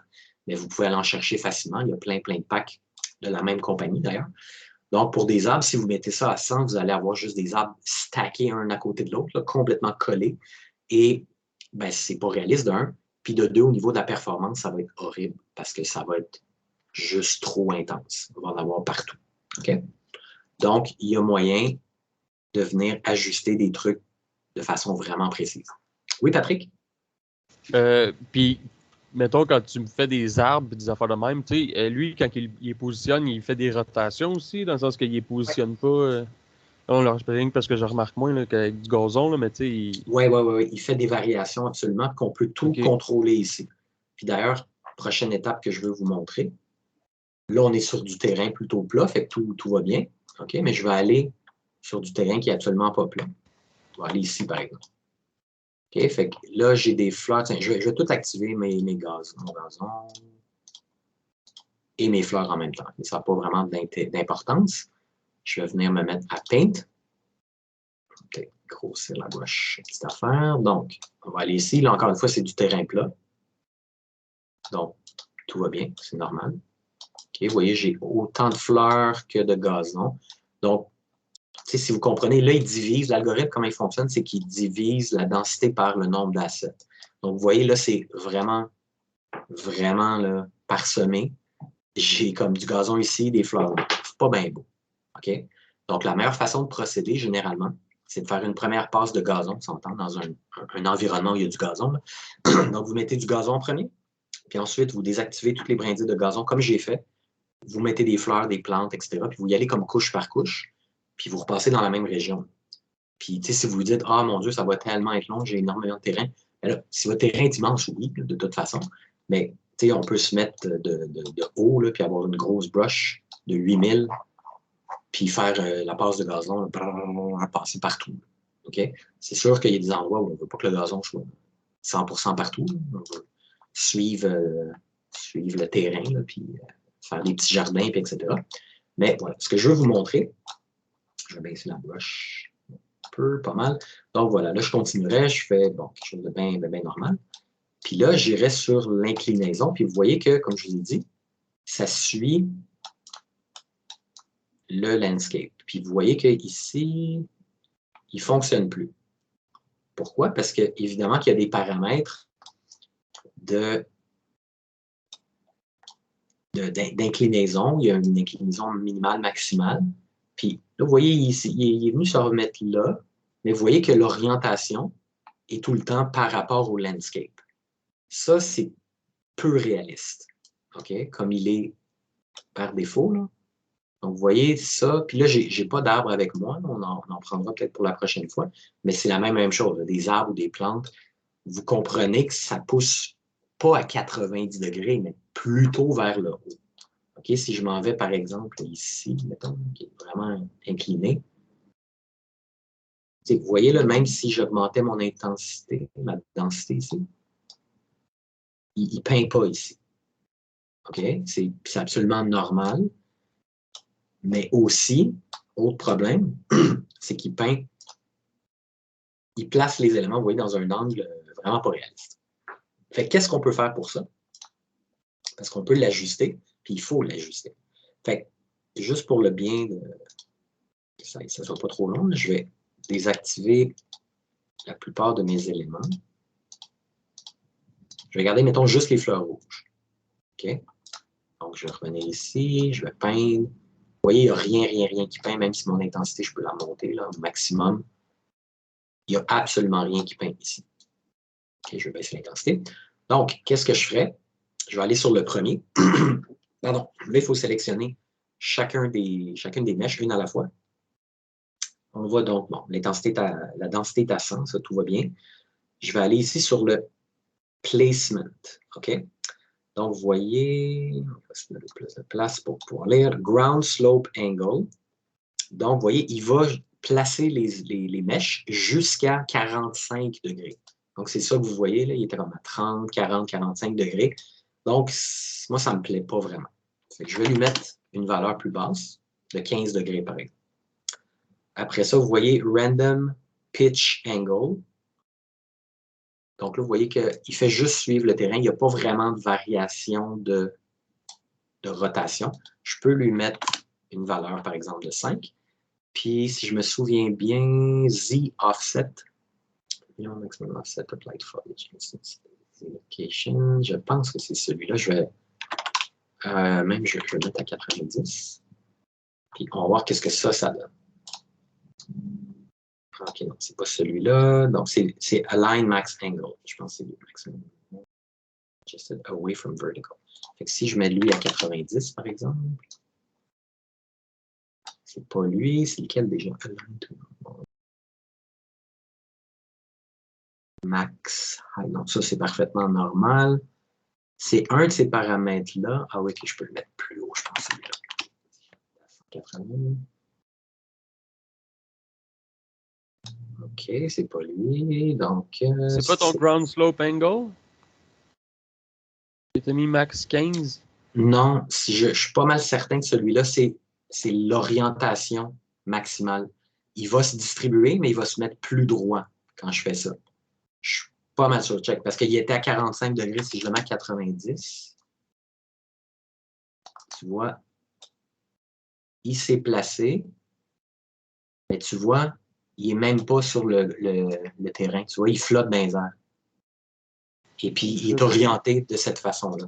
Fait que c'est vraiment pas ça que je veux. Fait que je fais CTRL Z. Je vais revenir à 15 degrés. Ça, je me souviens que c'est vraiment cette valeur-là. L'autre ici, c'est pas lui. OK, si lui, je le mets à 180. Souvent, il faut mettre une valeur vraiment intense. OK, juste m'approcher. Non, il n'est vraiment pas distribué. On va le retrouver à toutes les fois. Parce que je sais absolument que c'est là, Align Max Angle. Si je reviens, je l'avais mis à 90, je pense. Ça va être correct. Align to Normal. Ça, c'est correct. Puis c'était pas le Z Offset qui faisait qu'il flottait quand tu avais mis le Ground Slope Angle? Non. Parce que tu vois, je l'ai à 180. OK, attends un petit peu. C'est quoi déjà? Lui, je l'avais à 0, puis à 90. Puis ça fait ça. Align Max Angle. Je sais qu'on a fait plein de tests avec l'autre groupe. On a tout exploré ces valeurs, puis il n'y en a pas sans... Ah, attendez un petit peu. Non, c'est pas là-dedans. C'est pas avec celui-là. Ça, c'est bon. Random pitch, ben ça fait ce que ça dit. Si lui, je le mettais à 30, il ne peint pas. OK. Painting ici. Non, c'est pas avec ça. Ben là, je pense à penser que c'est un bug, là, parce que c'est ça les valeurs. Random pitch, ça ne changera rien. Random, là, si je le désactive, non, il ne se passe rien. Align to normal. Okay. Non. Parce que moi, si je touche à rien d'autre que Ground Slope Angle puis je le mets à 90, il se met à peinturer sur la montagne comme le sol. Ici, Parce que tu vois, OK, moi, il peint, mais tu vois, il me fait des affaires comme ça. Ouais, mais c'est pour ça que je dis, je sais pas si c'est pas le Z offset, parce que moi, il fait pas ça. OK. Donc, on va recommencer. Je vais le mettre à 15, mettons. Z offset. OK, ben ça doit être ça. C'est parfait. Merci, Patrick. Donc, vous voyez exactement. Il a fait ce que je voulais. Donc, il s'incline de façon beaucoup plus réaliste. C'est pas mal plus comme ça que les plantes, les arbres, etc. pousseraient sur une élévation, sur une pente comme ça. OK, donc, c'est plus réaliste. Vous voyez qu'il il est directement sur le landscape. Donc, c'est ça qu'on veut. Et puis, donc, le ground slope angle, si je le mets à 90, il va me permettre de mettre sur des surfaces de 90. Si je le remets, je ne sais pas s'il est à 45 ou quelque chose, là, puis je viens ici, vous voyez, il ne se passe rien. Parce qu'il ne me permet pas de le mettre. Si je le mets à 60, là, il me permet. Parce que l'angle n'est pas supérieur à 60. OK, puis j'ai quand même des petites variations. Tu vois, il flotte quand même un petit peu au-dessus. Ça, j'aime. Ah non, il ne flotte pas. OK, je comprends. Parce que la tige est ici, puis on voit que c'est ça. C'est parce que l'assiette est. Il n'est pas fait pour être tout seul. Là, les fleurs comme ça, là, généralement, on mettrait. Comme là, on va se gâter. On va en activer. Je vais juste activer d'autres trucs de gazon. Mais là, vous comprenez, là, j'en ai juste une là, qui est ajustée comme ça. Mais c'est pour ça que je pense que le Z offset, c'est juste comme qui flotte plus haut. Ça, je pense pas que ce soit l'angle, mais plus que la hauteur pour faire des différentes hauteurs. Mais parce que si tu le mets à 0, ton Z offset là, sont tous collés sur le sol.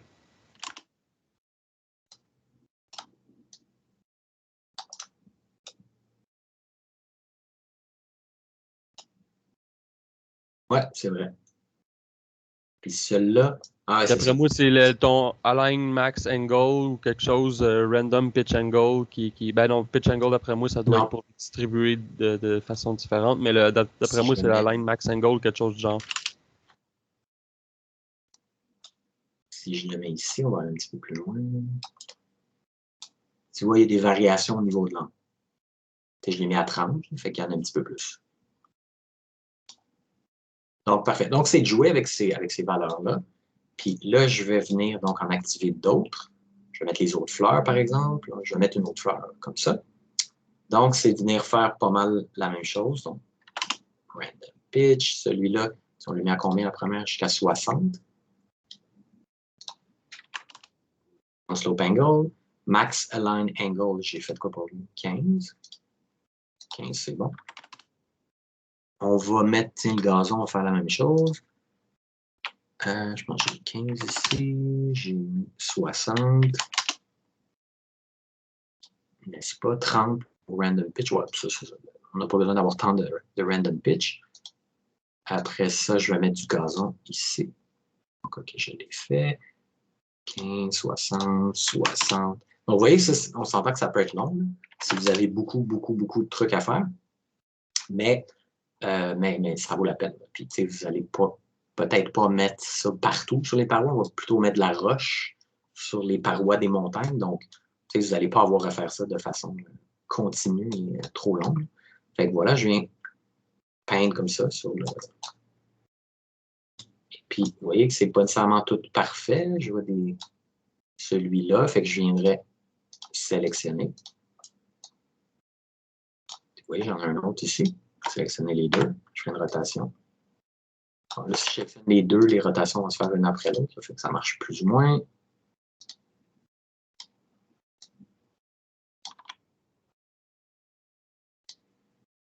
OK, il ne veut pas m'activer ça. Okay.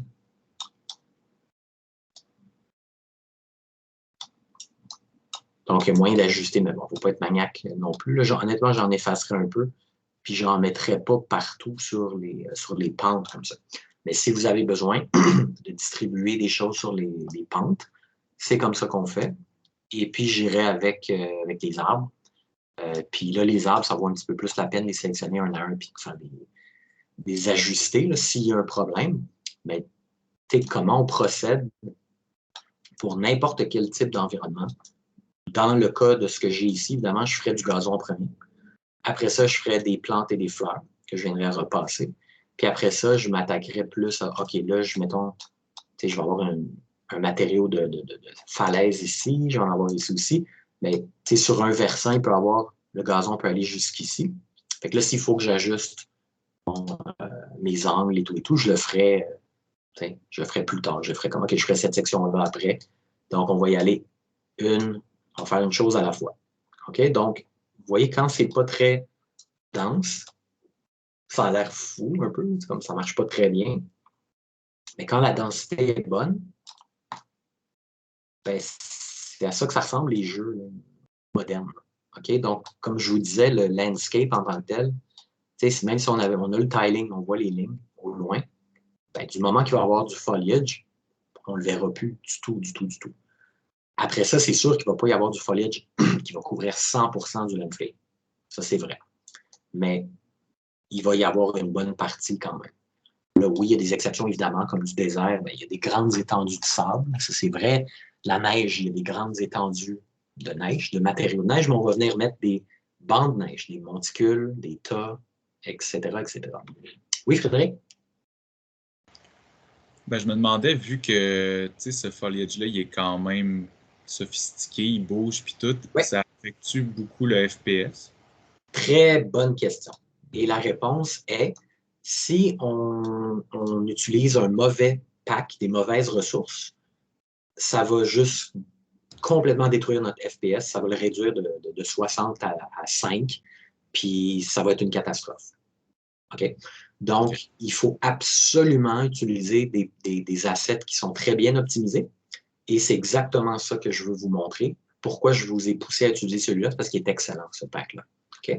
Donc, on va regarder justement, si je me mets à chaud, FPS. Donc, vous voyez, je suis à 120, mais j'en ai pas beaucoup là, du gazon. OK? Fait qu'il faut être honnête aussi. Là. Fait que je vais en mettre un petit peu plus. Je vais en distribuer plus sur mon terrain. On va voir comment ça affecte. OK? Puis là, donc, voilà la densité. Peut-être pas autant que ça, mais bon.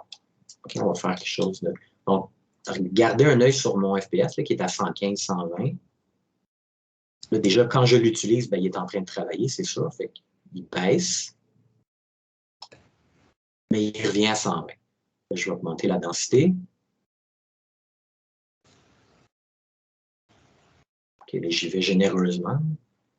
J'en mets, mettons, beaucoup. Vous voyez qu'il est à 50, 60, 40. Pendant que je travaille, c'est parfaitement normal. OK, là, mettons que j'ai une grande vallée, je joue du gazon pas mal partout.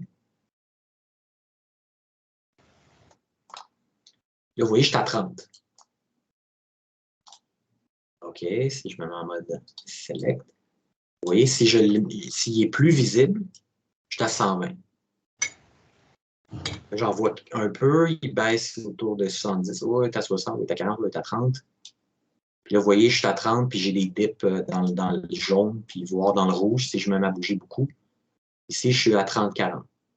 Donc, j'en ai perdu beaucoup parce que je l'ai fait de façon juste comme go, généreusement, sans prendre compte de ce que je fais vraiment. Fait que oui, ça affecte énormément la performance. Okay? Comme j'ai dit, si on fait ça de façon non prudente, on va avoir des problèmes. Si je peins tout mon landscape puis je fais rien de spécifique, ça va, tu vois, je suis dans le jaune. Là. Puis plus on continue, plus je vais être dans le rouge. Fait que oui, ça affecte beaucoup. Là, ce qu'il faut comprendre, c'est que déjà, là, ce pack d'assets-là est très, très bien optimisé déjà en partant. Mais on peut l'ajuster encore plus. Je vais revenir en arrière, CTRL-Z, okay, parce que je n'ai pas besoin de tant que ça. Mais on va revenir la semaine prochaine. L'optimisation, on va aller un petit peu plus en détail.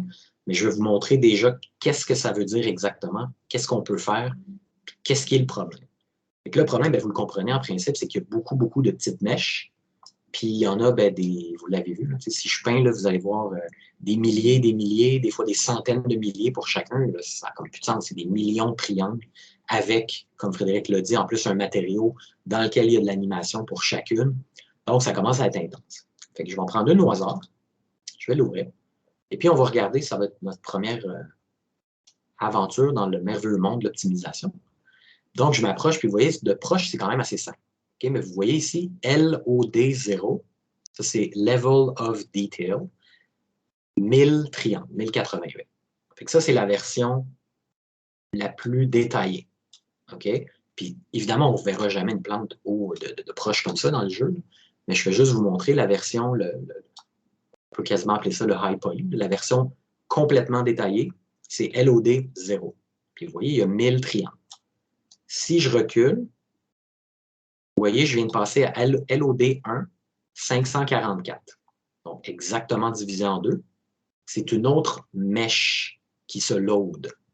Okay? Le système d'Unreal est déjà très intelligent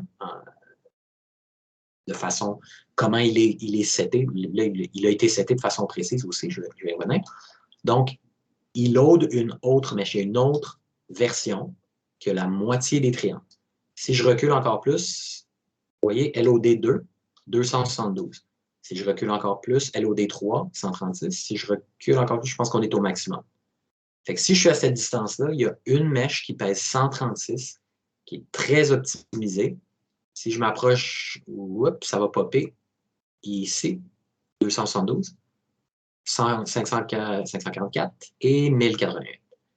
Fait que ça, vous avez toutes déjà vu ça dans les jeux modernes. Si vous ne le sentez pas, c'est qu'ils ont fait une job merveilleuse. Mais on ne se mentira pas, dans les open world, vous le voyez. Et les objets pop apparaissent, donc ils sont invisibles, visibles. Puis plus vous vous approchez, plus il y a une mèche définie, détaillée, qui apparaît dans votre face. Puis les textures aussi, les textures pop-in, c'est que vous avez une map de 128 pixels. Oups, 256, oups, 512, oups, 1024, oups, 2048 quand vous êtes dedans. Donc, quand on est avec un open world, vous avez des milliers, voire des dizaines de milliers d'assets qui font ce processus-là. Donc, c'est ça qui fait que tu as des FPS qui vont, OK, ça dip, là. Ça peut être très fatigant. Mais quand c'est bien fait, quand on gère bien aussi le nombre d'assets qui load en même temps, mais ça se fait de façon smooth. OK? Tristan, je pense que tu avais une question? Ouais, ben je me demandais un peu, genre ça, entend un asset comme ça, là. C'est-tu l'engine, genre, qui le downgrade, genre, automatiquement, ou c'est genre l'artiste qui fait 4 versions, genre, de l'asset, c'est quoi? OK, ça, c'est une merveilleuse question. Puis la semaine prochaine, on va aller un petit peu plus en détail, mais évidemment, je vais te répondre. Dans le bon vieux temps, puis quand j'appelle ça le bon vieux temps, c'est il y a jusqu'à, mettons, 4 ans. OK? Tous les assets. Un artiste 3D se faisait mandater, là, on lui donnait un task, on dit OK, tu vas faire cette plante-là, voici les références. Il faisait le LOD0, il faisait le LOD1, le LOD2, le LOD3, 4, 5. Généralement, on en faisait à peu près 4. J'ai bien dit, chaque asset, character, véhicule, arme, props, foliage, name it, n'importe quel asset, on en faisait manuellement 3, 4, 5 versions. Bon, on va se le dire, c'est un artiste qui a de l'expérience, c'est pas comme refaire un asset. OK, il faut comprendre, là. Mais c'est quand même du travail. Donc, faire un asset aussi banal que ce que je suis en train de vous montrer là, bon, c'est pas si banal, là, mais c'est quand même simple d'un jeu. Là. On s'entend que c'est pas, c'est une plante. Là.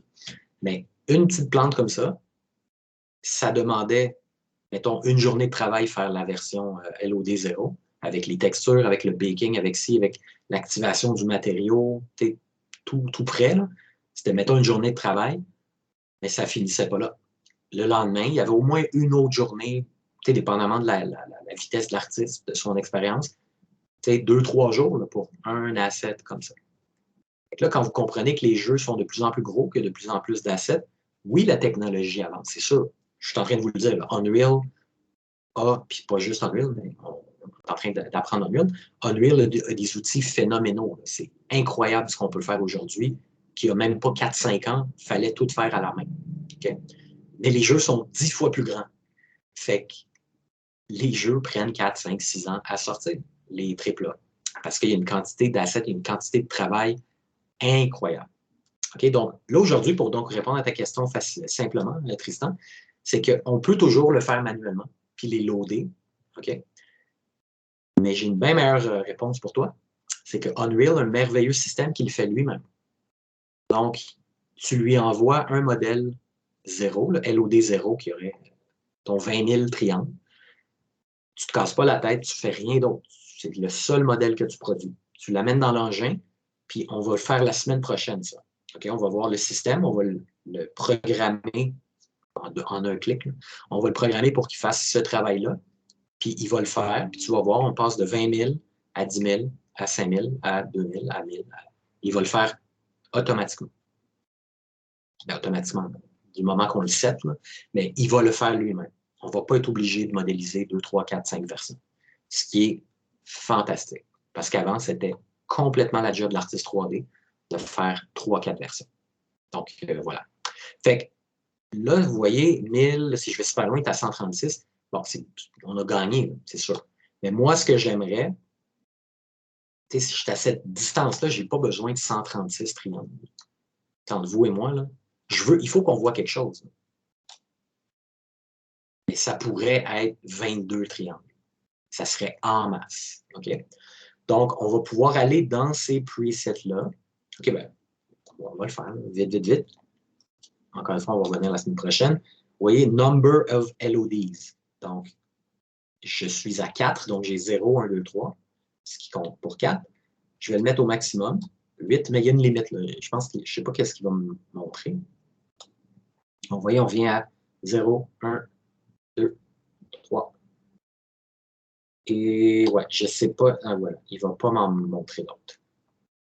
Parce qu'il considère que 136, c'est en masse. OK? Donc, il y a moyen, à ce moment-là, si j'avais à le faire, si je me disais, ouais, là, on a un problème, c'est trop lourd, ben, il faudrait que je le fasse manuellement. Puis là, ça serait un peu plus long. Mais franchement, déjà, 136, ce serait pas pire.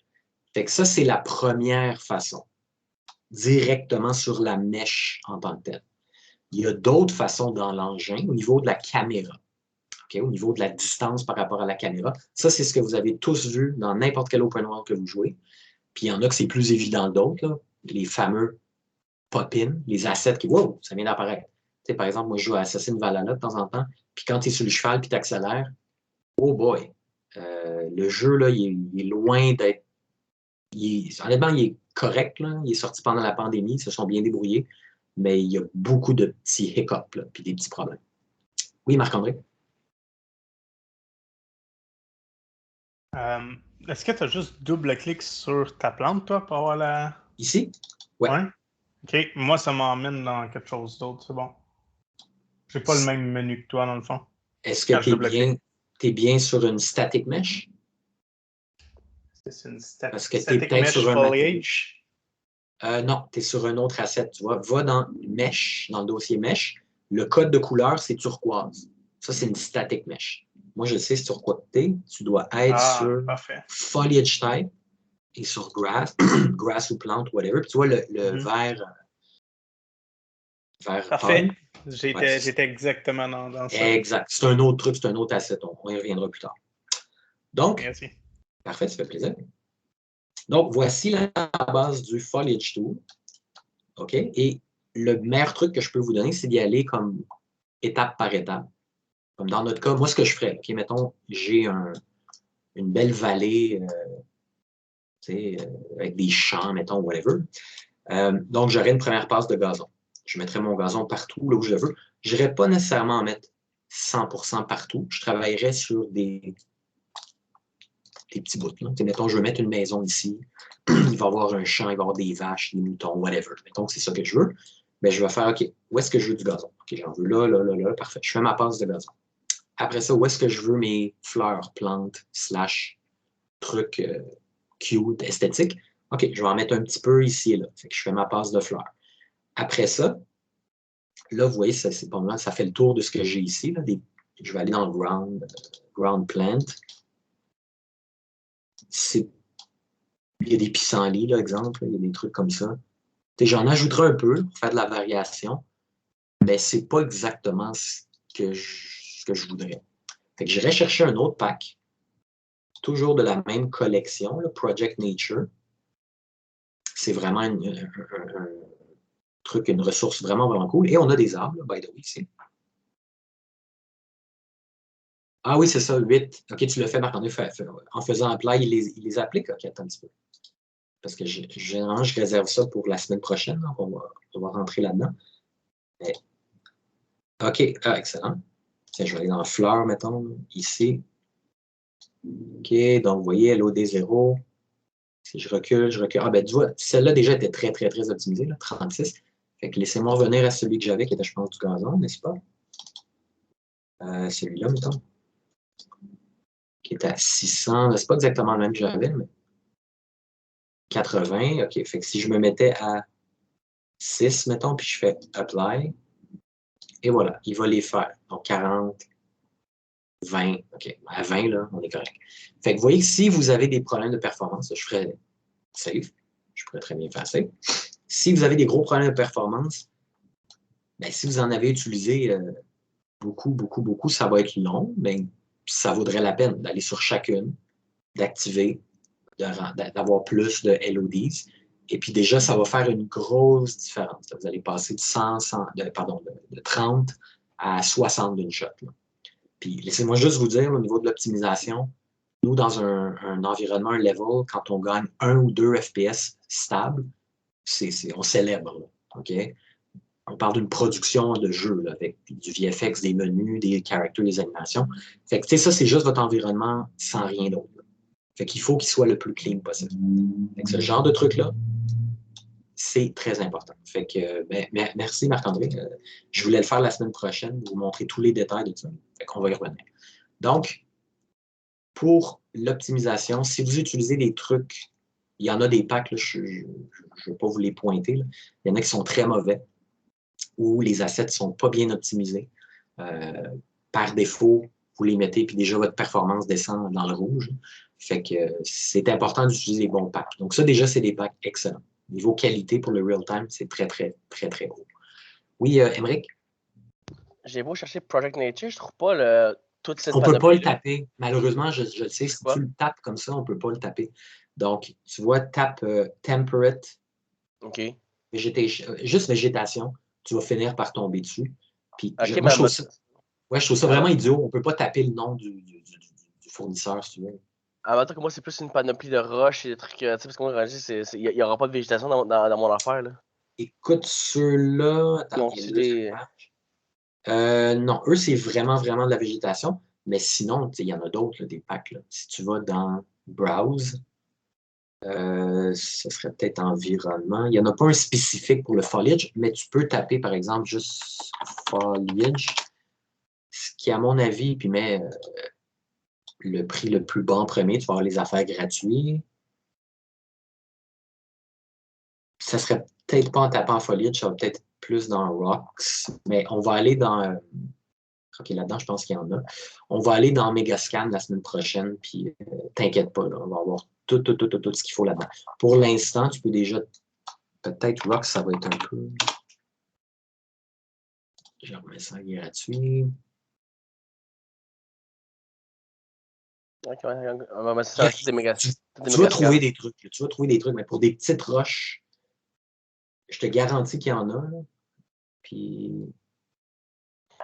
Bon, OK. De toute façon, dans Megascan, tout est gratuit, puis on fait un cours là-dessus la semaine prochaine. Fait que tu peux déjà regarder de ce côté-là. Là. Je ne peux pas vraiment prendre le temps aujourd'hui parce que. Non, c'est clair. Mais tout ce que tu peux imaginer, honnêtement, là, on va le trouver. Gratuit. OK? Donc, voilà pour le foliage de façon générale. Expérimenter, c'est important de vous habituer avec, donc, OK, qu'est-ce que ça change si je joue avec la densité, puis là, lui, il en a trop, fait que je vais lui mettre une densité plus basse, puis etc., etc. Après ça, avec les arbres, peut-être qu'on l'utilisera la semaine prochaine. On va utiliser d'autres types d'assets naturels, organiques et naturels la semaine prochaine, et d'autres types différents aussi d'assets. OK? Donc, pour le foliage, c'est vraiment d'expérimenter. Les outils sont très simples. OK? C'est Select. Faites ce que vous voulez avec votre sélection. Après ça, Paint. Ajustez votre brush, ajustez la densité. C'est pas mal ça. OK? Il y a moyen de sélectionner. Attends, comment ça marche le lasso? C'est parce que j'étais en mode Select.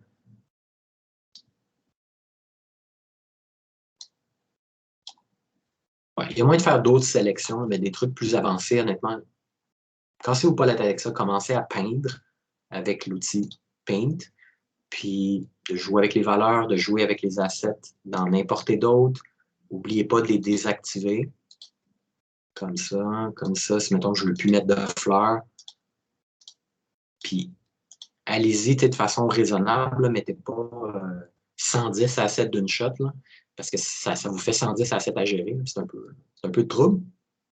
Mais amusez-vous avec ça. Okay, c'est un outil, ça c'est une façon. Là. Il y a une autre façon aussi de distribuer de la végétation. Mais ça, c'est la façon comme manuelle la plus fun. Puis c'est un outil qui fonctionne vraiment, vraiment bien. Donc voilà, habituez-vous avec ça. Est-ce qu'il y a des questions?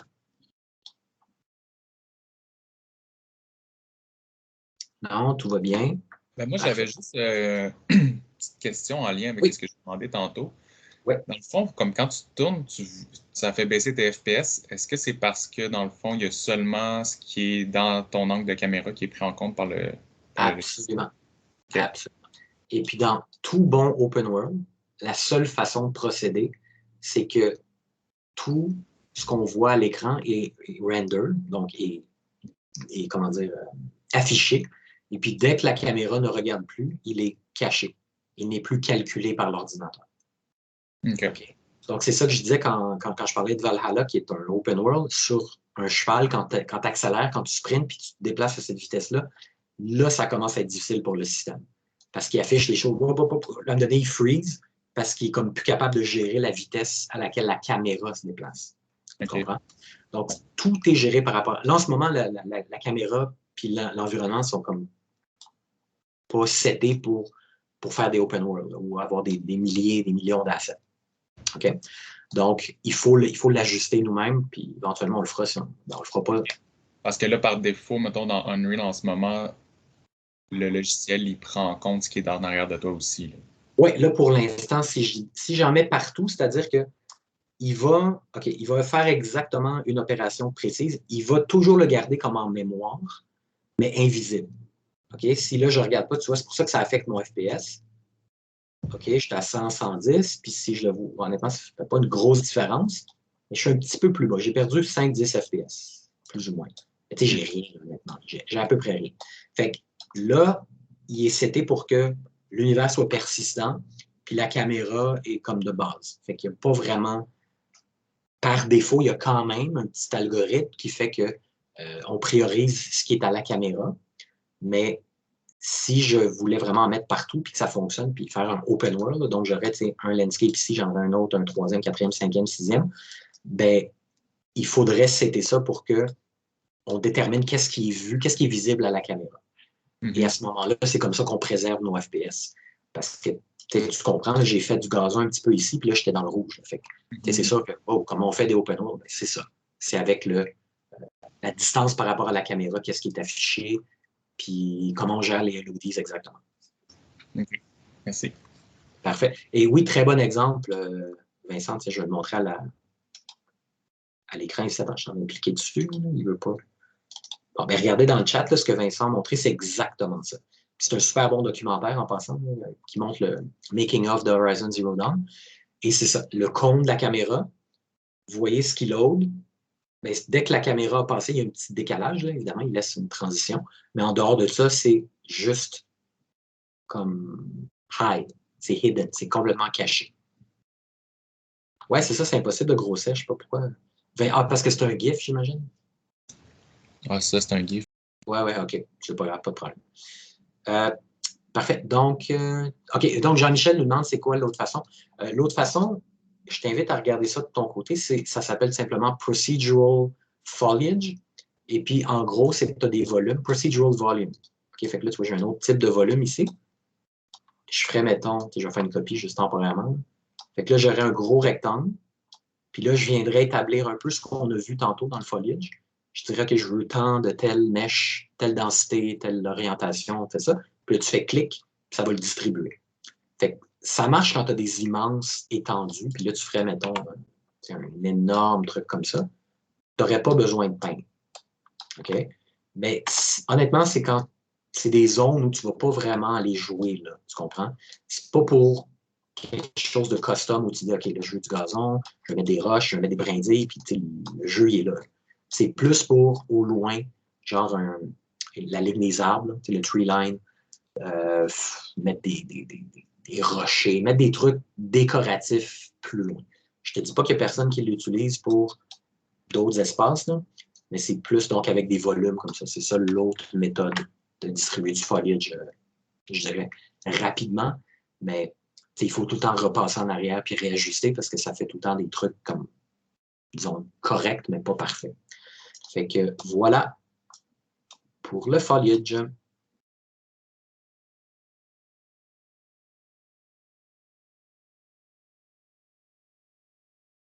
Le procédural, non, c'est une méthode plus avancée que je vous invite à regarder si ça vous intéresse. Là, si vous faites ça, pour l'instant, on voit la méthode standard qui est la plus utilisée de toute façon. OK? Donc, est-ce que vous avez d'autres questions par rapport au foliage?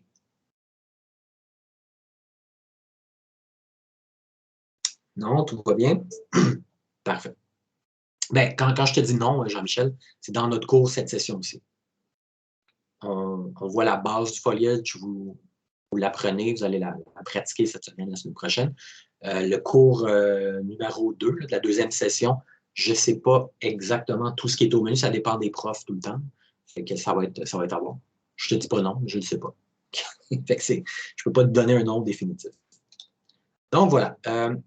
Vous allez vous amuser avec le foliage, vous allez expérimenter. Aller chercher tout ce dont vous avez besoin, comme vous avez vu dans le truc ici, si je vais donc dans végétation ou foliage, et toujours mettre le prix le plus bas, vous allez avoir les choses gratuites.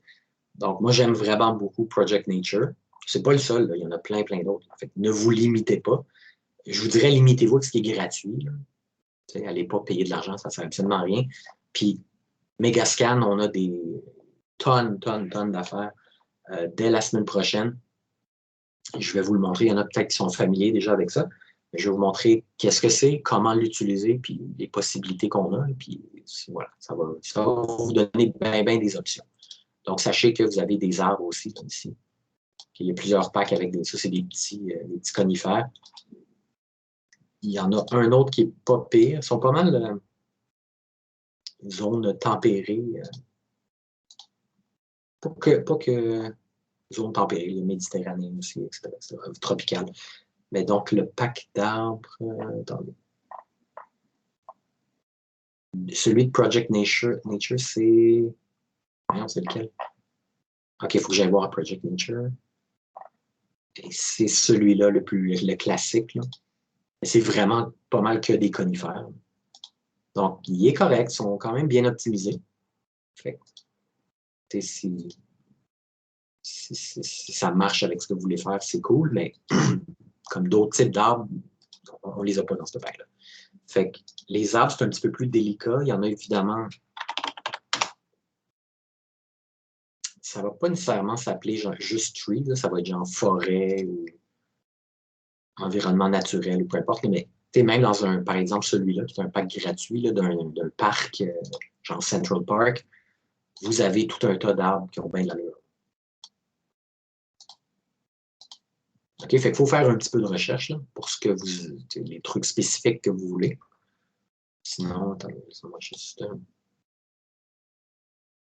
Donc...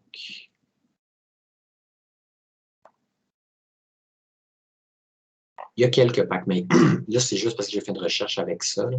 Faites des recherches un petit peu plus approfondies, vous allez en trouver pas mal. Il y a pas mal de ressources quand même.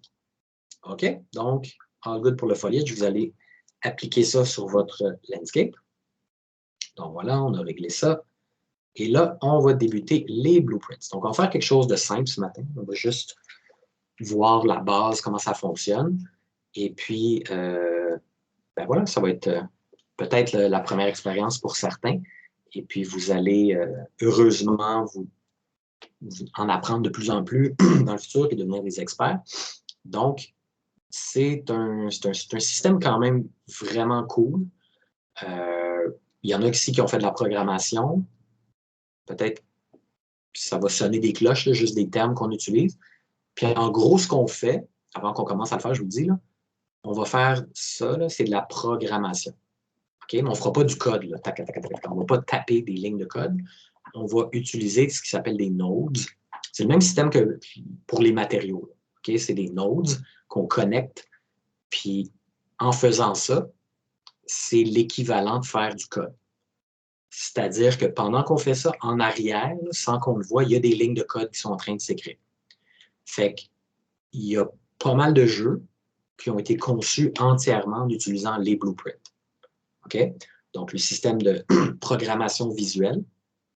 Et la réalité, c'est qu'il n'est pas aussi efficace que de coder de façon traditionnelle, mais Unreal a, je ne sais pas, je ne pense pas que c'est eux qui ont inventé ça, mais ça fait depuis le début de leur premier engin qu'ils ont ça. Le système a évolué, mais la philosophie est la même, c'est de rendre accessible le développement de jeu à la plus grande partie d'artistes et de designers. Okay? Donc, traditionnellement, c'était de la programmation, faire du code, c'était la seule façon.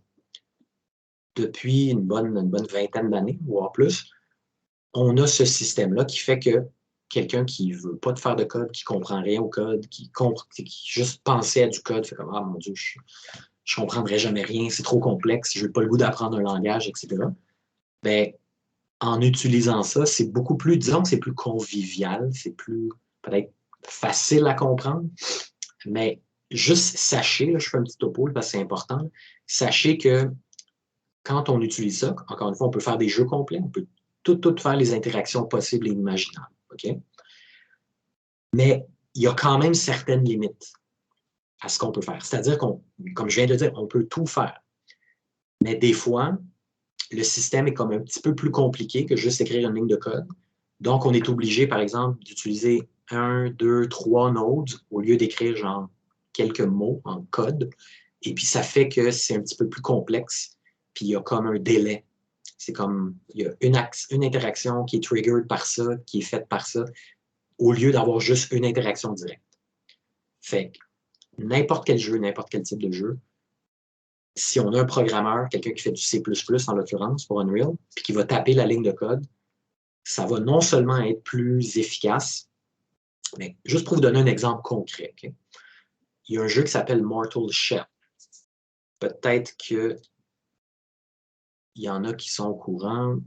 C'est un exclusif du EA Store, du Epic Store, pardon. Donc, c'est une espèce de Dark Souls, c'est un Souls-like d'un tout petit studio. Ils étaient 5 à l'origine, je pense. Et puis, s'il veut bien loader, on va essayer de regarder. Donc, Mortal Shell, qui est sorti, je pense, il y a un an et demi, qui était exclusif, mais là, il n'est plus, il est sur Steam. Et puis, donc, c'est un Dark Souls. C'est pas un Dark Souls, c'est un Souls-like. Et leur twist, qui était, moi, je trouve, sur papier, était brillante, c'est que, donc, tu es un vaisseau vide, n'est-ce pas? Et puis, quand tu bats certains boss, tu t'appropries leur shell, okay? Donc leur corps. Donc, tu incorpores les mécaniques de ce boss-là. Fait qu'il y en a qui sont plus lourds, qui frappent plus fort. Il y en a qui sont plus agiles, rapides, etc., etc. Fait que ça ouvre beaucoup de possibilités. Au niveau du gameplay, c'est super intéressant. Mais pourquoi je vous parle de ça? C'est parce qu'ils ont fait un feature sur... parce qu'ils ont eu une bourse et du financement de Unreal. Et à l'origine, ils ont parti le projet en disant on va faire 100% blueprint parce qu'ils ne savaient pas, c'était pas des programmeurs. Okay?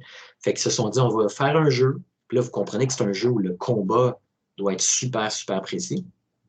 Ça doit être vraiment, vraiment très, très, très précis. Les animations, les cancel animation, ceux qui connaissent un peu le style de Dark Souls comprennent qu'il faut que ce soit très précis au niveau du combat, sinon ça ne marche pas. Okay? Donc, avec les blueprints, ils expliquaient, ils ont fait une vidéo de 2 heures, même 4 heures sur le développement de leur jeu. Je vous invite à le regarder. En fait, c'est ça que je veux voir. Le jeu, ben, achetez-le si ça vous tente. Là. Moi, je n'ai pas joué. Je ne peux pas vous dire « Ah oui, c'est excellent, il faut absolument jouer à ça. » Je ne peux juste pas vous dire ça parce que je ne le sais pas. Mais ce que je peux vous montrer, vite fait, parce que ça, c'était vraiment passionnant. Puis pour les développeurs de jeux, OK, c'est ça, c'est 4 heures. OK, c'est une vidéo de 4 heures. Inside Unreal. Et puis donc, attends, il y a le petit... l'introduction, et puis voilà. Donc, il commence, et puis c'est donc le audio director, le co-founder, les deux co-founders finalement, technical designer, il y a le sound designer, l'artiste d'environnement, whatever. Donc, pendant 4 heures, il passe en revue plein d'éléments, entre autres les blueprints. Et donc, des tonnes d'affaires. Okay? Ce n'est pas un tutoriel qui vous montre comment faire ça, il vous explique le développement de leur jeu. Puis pourquoi je vous mentionne ça, c'est que, donc, eux ont décidé au début que, donc, ils allaient utiliser Unreal, déjà de 1, mais ils allaient utiliser 100% de blueprints. Puis, un des co-founders, qui était donc celui-ci, je crois, explique qu'à un moment donné, ils se sont rendus compte que c'était juste pas possible pour leur jeu. Que ça ne fonctionnait pas parce qu'ils perdaient des microsecondes ici et là à cause du système des blueprints, qui est phénoménal, le système des blueprints, mais ça demande comme de contourner des problèmes qu'un programmeur ne rencontrera pas. Parce que le programmeur va juste comme écrire le code comme il veut. Right? Parce que, et là, c'est ça, Jean-Michel mentionne quelque chose de bon, de bien intéressant, c'est que un programmeur qui fait du C++, ce qu'il fait, bien, il fait du code, évidemment, mais il peut créer ses propres nodes custom. Parce que quand on ne fait pas de programmation, puis qu'on se base sur le système qui est présent dans Unreal, bien, on est un peu, comment dire, on n'est pas victime, là, mais on est, c'est-à-dire qu'on fait ça avec les outils qu'on a. Puis that's it. Fait que là, on a un truc, oh, ça me limite, comment je vais faire? Fait que là, il faut faire comme des détours, puis ça, je vais le connecter là-dedans, puis là-dedans, puis là-dedans, puis là, ça va venir trigger mon animation. Puis ça fait que tu as perdu une microseconde. Puis dans un jeu où c'est super sharp, puis très précis, ben ça ne fonctionne pas. Parce qu'il y a comme une microseconde de délai ici, une microseconde de délai là, puis ça fait en sorte que ça ne fonctionne pas. Tu prépares des boss fights, des mécaniques précises, des habiletés là, de combat, puis ça ne fonctionne juste pas. Donc, pour répondre à ta question, Jean-Michel, non. Dans le cours de cette session-ci, on ne voit pas les deux. On voit le blueprint, c'est l'introduction au blueprint. Puis après ça, je vais laisser le soin aux profs vous avez un cours de programmation visuelle qui vont aller plus en profondeur dans les blueprints. Est-ce qu'ils vont vous montrer de passer d'un à l'autre? J'ai aucune idée. Je ne peux pas te dire, je ne le sais pas. Okay? Moi, je sais que personnellement, si vous voulez faire du développement de jeu, puis vous voulez faire, vous allez voir les blueprints, qu'est-ce que c'est, vous allez en apprendre beaucoup. Et puis peut-être vous allez vraiment aimer ça. Bien, le meilleur conseil que je peux vous donner, c'est de faire des deux. Okay? Puis j'ai parlé avec mon ami qui est programmeur, puis il m'a dit franchement, dans Unreal, si tu ne connais que les blueprints, tu peux quand même aller très loin. Puis j'ai mentionné exactement ce jeu-là, puis cette vidéo-là, puis là, je vais aller regarder, c'est intéressant. Mais il m'a dit, évidemment, que si tu fais du C++, ben, tu vas avoir le meilleur des deux mondes, puis tu vas être capable de contourner tous les problèmes que tu peux rencontrer. C'est pas que la vie est simple, là, mais c'est que tu as plus d'outils. Si tu fais du code, tu dis, ah, cette node-là, elle ne me permet pas de faire ça. OK, mais c'est correct. On va lancer C++, on va créer une node, puis elle va faire exactement ce qu'on veut. Fait que quand vous entendez dire, par exemple, okay, que j'ai en mémoire, là, Arkham Knight, de studio Rockstar North, ont utilisé Unreal. Square Enix a utilisé Unreal pour Final Fantasy VII Remake. Ben, ils ont une armée de programmeurs. Fait qu'ils utilisent ça de base, mais ils ont des programmeurs qui font des outils custom, qui leur créent des nodes pour faire exactement ce qu'ils veulent. Right? Oui, Tristan? Je me demandais, nous, en tant que level designer, on peut aller chercher des assets tout gratuitement sur Epic Games. Pour les nodes comme ça, des nodes custom un peu, y a-t-il des places qu'on peut s'en prendre? Sur le marketplace, il y a moyen d'aller chercher comme des scripts, okay, des outils déjà tout faits. En tant que tel, des nodes, en tant que tel, genre juste une node, je ne peux pas vraiment dire, mais je peux te dire, regarde, quand on va browser par catégorie, on va aller, ben, tu vois, Blueprints. Okay, puis on va ignorer le prix, là, on s'en fout. Là. Mais tu vois, généralement, c'est comme des packs. Là. Fait que tu as un chicken AI. Okay, fait que tu as c'est vraiment spécifique. Là. Mais tu peux aller chercher, généralement, ils packagent ça pour le vendre, on s'entend. Fait ils vont montrer quelque chose qu'ils savent que ça va servir à un truc précis. Donc, ça vient avec un ensemble de blueprints faits sur mesure, évidemment. Regarde, par exemple, Flying AI. Ben, ça vient avec déjà tout le système, le state machine de AI. Ça vient avec des trucs custom déjà établis dans les blueprints. Là, ça, c'est très spécifique au AI. Là, fait que j'aimerais ça qu'on voit peut-être plus des nodes en tant que tel. Mais la réponse, c'est oui. Là, tu peux trouver, regarde, comme par exemple ça. Ils ont déjà, OK, bon, 100% blueprint, mais eux, ils ne montreront pas d'exemple. Ils vont montrer une vidéo. Fait que, oui, tu peux aller chercher des trucs. Là. Bon, ceux-là sont payants. Il y en a des gratuits aussi. Puis tu vas l'incorporer dans ton projet. Mais ça va être un truc fait sur mesure pour ce qu'eux montrent. Tu comprends? Comme une mécanique pour voler, pour whatever. D'aller chercher une node spécifique, ben là, c'est un petit peu plus complexe. Tu vas aller chercher un pack avec un système. Puis dans ce système-là, à force de l'apprendre, tu vas peut-être faire « Ah, cette node-là, je peux peut-être la réutiliser pour ça. » Ça, oui. C'est probablement quelque chose que tu ferais. Mais Jean-Michel, pour les détails, non, je n'ai pas beaucoup de détails au niveau de je sais que toi, tu es un expert là, comparé à moi. Là. Non, je ne peux pas te dire au niveau des blueprints. Là. Et c'est ça, les blueprints, de façon générale, c'est simplifié. Okay? C'est ça qu'il faut comprendre. Fait que, je sais qu'il y en a ici, probablement, qui se disent « Ah, moi, le code, c'est pas, je suis pas vraiment venu à l'école pour faire de la programmation, puis tout ça. » Écoutez, moi, je peux vous le dire, je pense que je vous l'ai déjà dit. Pour un level designer, c'est pas un must.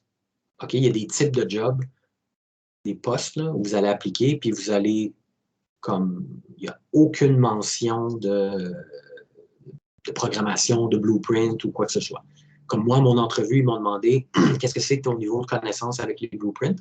Je leur ai dit, je suis familier avec ça, j'ai déjà travaillé avec ça. Puis ils m'ont dit, ah, OK, c'est cool, ben, si jamais on a besoin, on te fera signe, c'est bon de savoir que tu as une base. Et puis là, vous voyez, ça fait plus qu'un an que je travaille là. Puis il n'y a pas longtemps, ils m'ont dit, hey, on aurait peut-être quelque chose où on aurait besoin de blueprint. Serais-tu à l'aise, ça te tente-tu? Moi, j'ai dit, check, je suis loin d'être un expert, mais j'aime ça. Puis si vous me donnez ça comme tâche, ça va me faire plaisir d'en apprendre plus. Puis, mais je ne suis pas un expert. Ne pensez pas que je vais révolutionner votre système. Là. Mais je connais les bases. Puis je suis ouvert à en faire. Mais il y a un autre level designer qui travaille avec moi qui en fait pas. Il n'en fait juste pas. Ça ne l'intéresse pas. Puis on lui a jamais demandé d'en faire. Je vous dirais que de façon globale, pour un designer, un développeur de jeux vidéo, même si vous êtes un artiste, c'est vraiment bien d'avoir ça dans vos outils. OK? Vous n'avez pas besoin de devenir des experts, de vous spécialiser là-dedans, mais c'est une bonne chose d'être capable de faire ça. Même si vous faites des environnements, qu'il y a un artiste d'environnement, ici et là, ça va vous aider d'aller faire des blueprints, puis d'aller trigger quelque chose, d'aller activer la caméra comme vous la voulez, d'aller changer, que ce soit avec le character, avec la caméra, avec les contrôles aussi, de la manette ou du keyboard, ou de jouer avec les animations environnementales, des characters, le VFX, etc. Tout peut être contrôlé avec les blueprints. OK? Donc, ça, je vous donne ce lien-là parce que c'est vraiment, vraiment intéressant. Que vous soyez intéressé par le jeu en tant que tel ou pas, moi, je vous le dis, j'ai vu toute cette vidéo-là. Je l'ai écouté live, j'ai écouté genre 1h30, puis après ça, il fallait que je retourne au travail. Mais c'était vraiment passionnant. Il passe presque tous les départements, les environnements, le sound design, les trucs techniques. Il parle vraiment de tout. Il parle beaucoup des blueprints. Puis, donc, pour revenir aux problèmes qu'ils ont rencontrés, c'est qu'ils se sont dit, au bout d'un an de production, je pense, ils ont fait « Ouais, c'est ça va prendre un programmeur dans l'équipe. » Puis, ils ont engagé un programmeur qui est venu puis qui a regardé ce qu'ils ont fait. Puis, ils disent un peu en joke, là, il a fait « Ah, boy, vous travaillez tout croche. » Puis, il a comme tout changé leur workflow. Puis, ils disent qu'ils ont gagné. Leur projet n'aurait pas pu être... ils n'auraient pas pu produire leur jeu. Okay? Dans leur cas précis. Parce que, c'est ça, au niveau de Dark Souls, les mécaniques de combat doivent être hyper précises, sinon ton jeu il est juste débalancé. Tu peux juste pas avoir un combat intéressant. Fait beaucoup d'autres exemples de jeux qui utilisent 100% de blueprint fonctionnent très bien. OK? C'est dans des cas précis comme ça. C'est pour ça que c'est intéressant, cette vidéo-là. Ils expliquent exactement pourquoi. Puis, honnêtement, là, quand on commence dans les blueprints, au début, c'est simple. On a juste quelques nodes. Puis, rapidement, on peut avoir un gros spaghetti. Là. Je ne sais pas s'il en montre. Il en montre quelque part aussi, là. Mais anyways. Mais c'est comme les matériaux, c'est la même chose. On peut vite arriver avec des systèmes, on zoom out, là, puis il y a des connexions partout, mais il ne faut pas paniquer avec ça. Il faut prendre les choses une à la fois, puis voilà. Vous avez donc cette session-ci dans mon cours, on en fait un petit peu. C'est vraiment juste l'introduction. C'est juste on commence à en utiliser.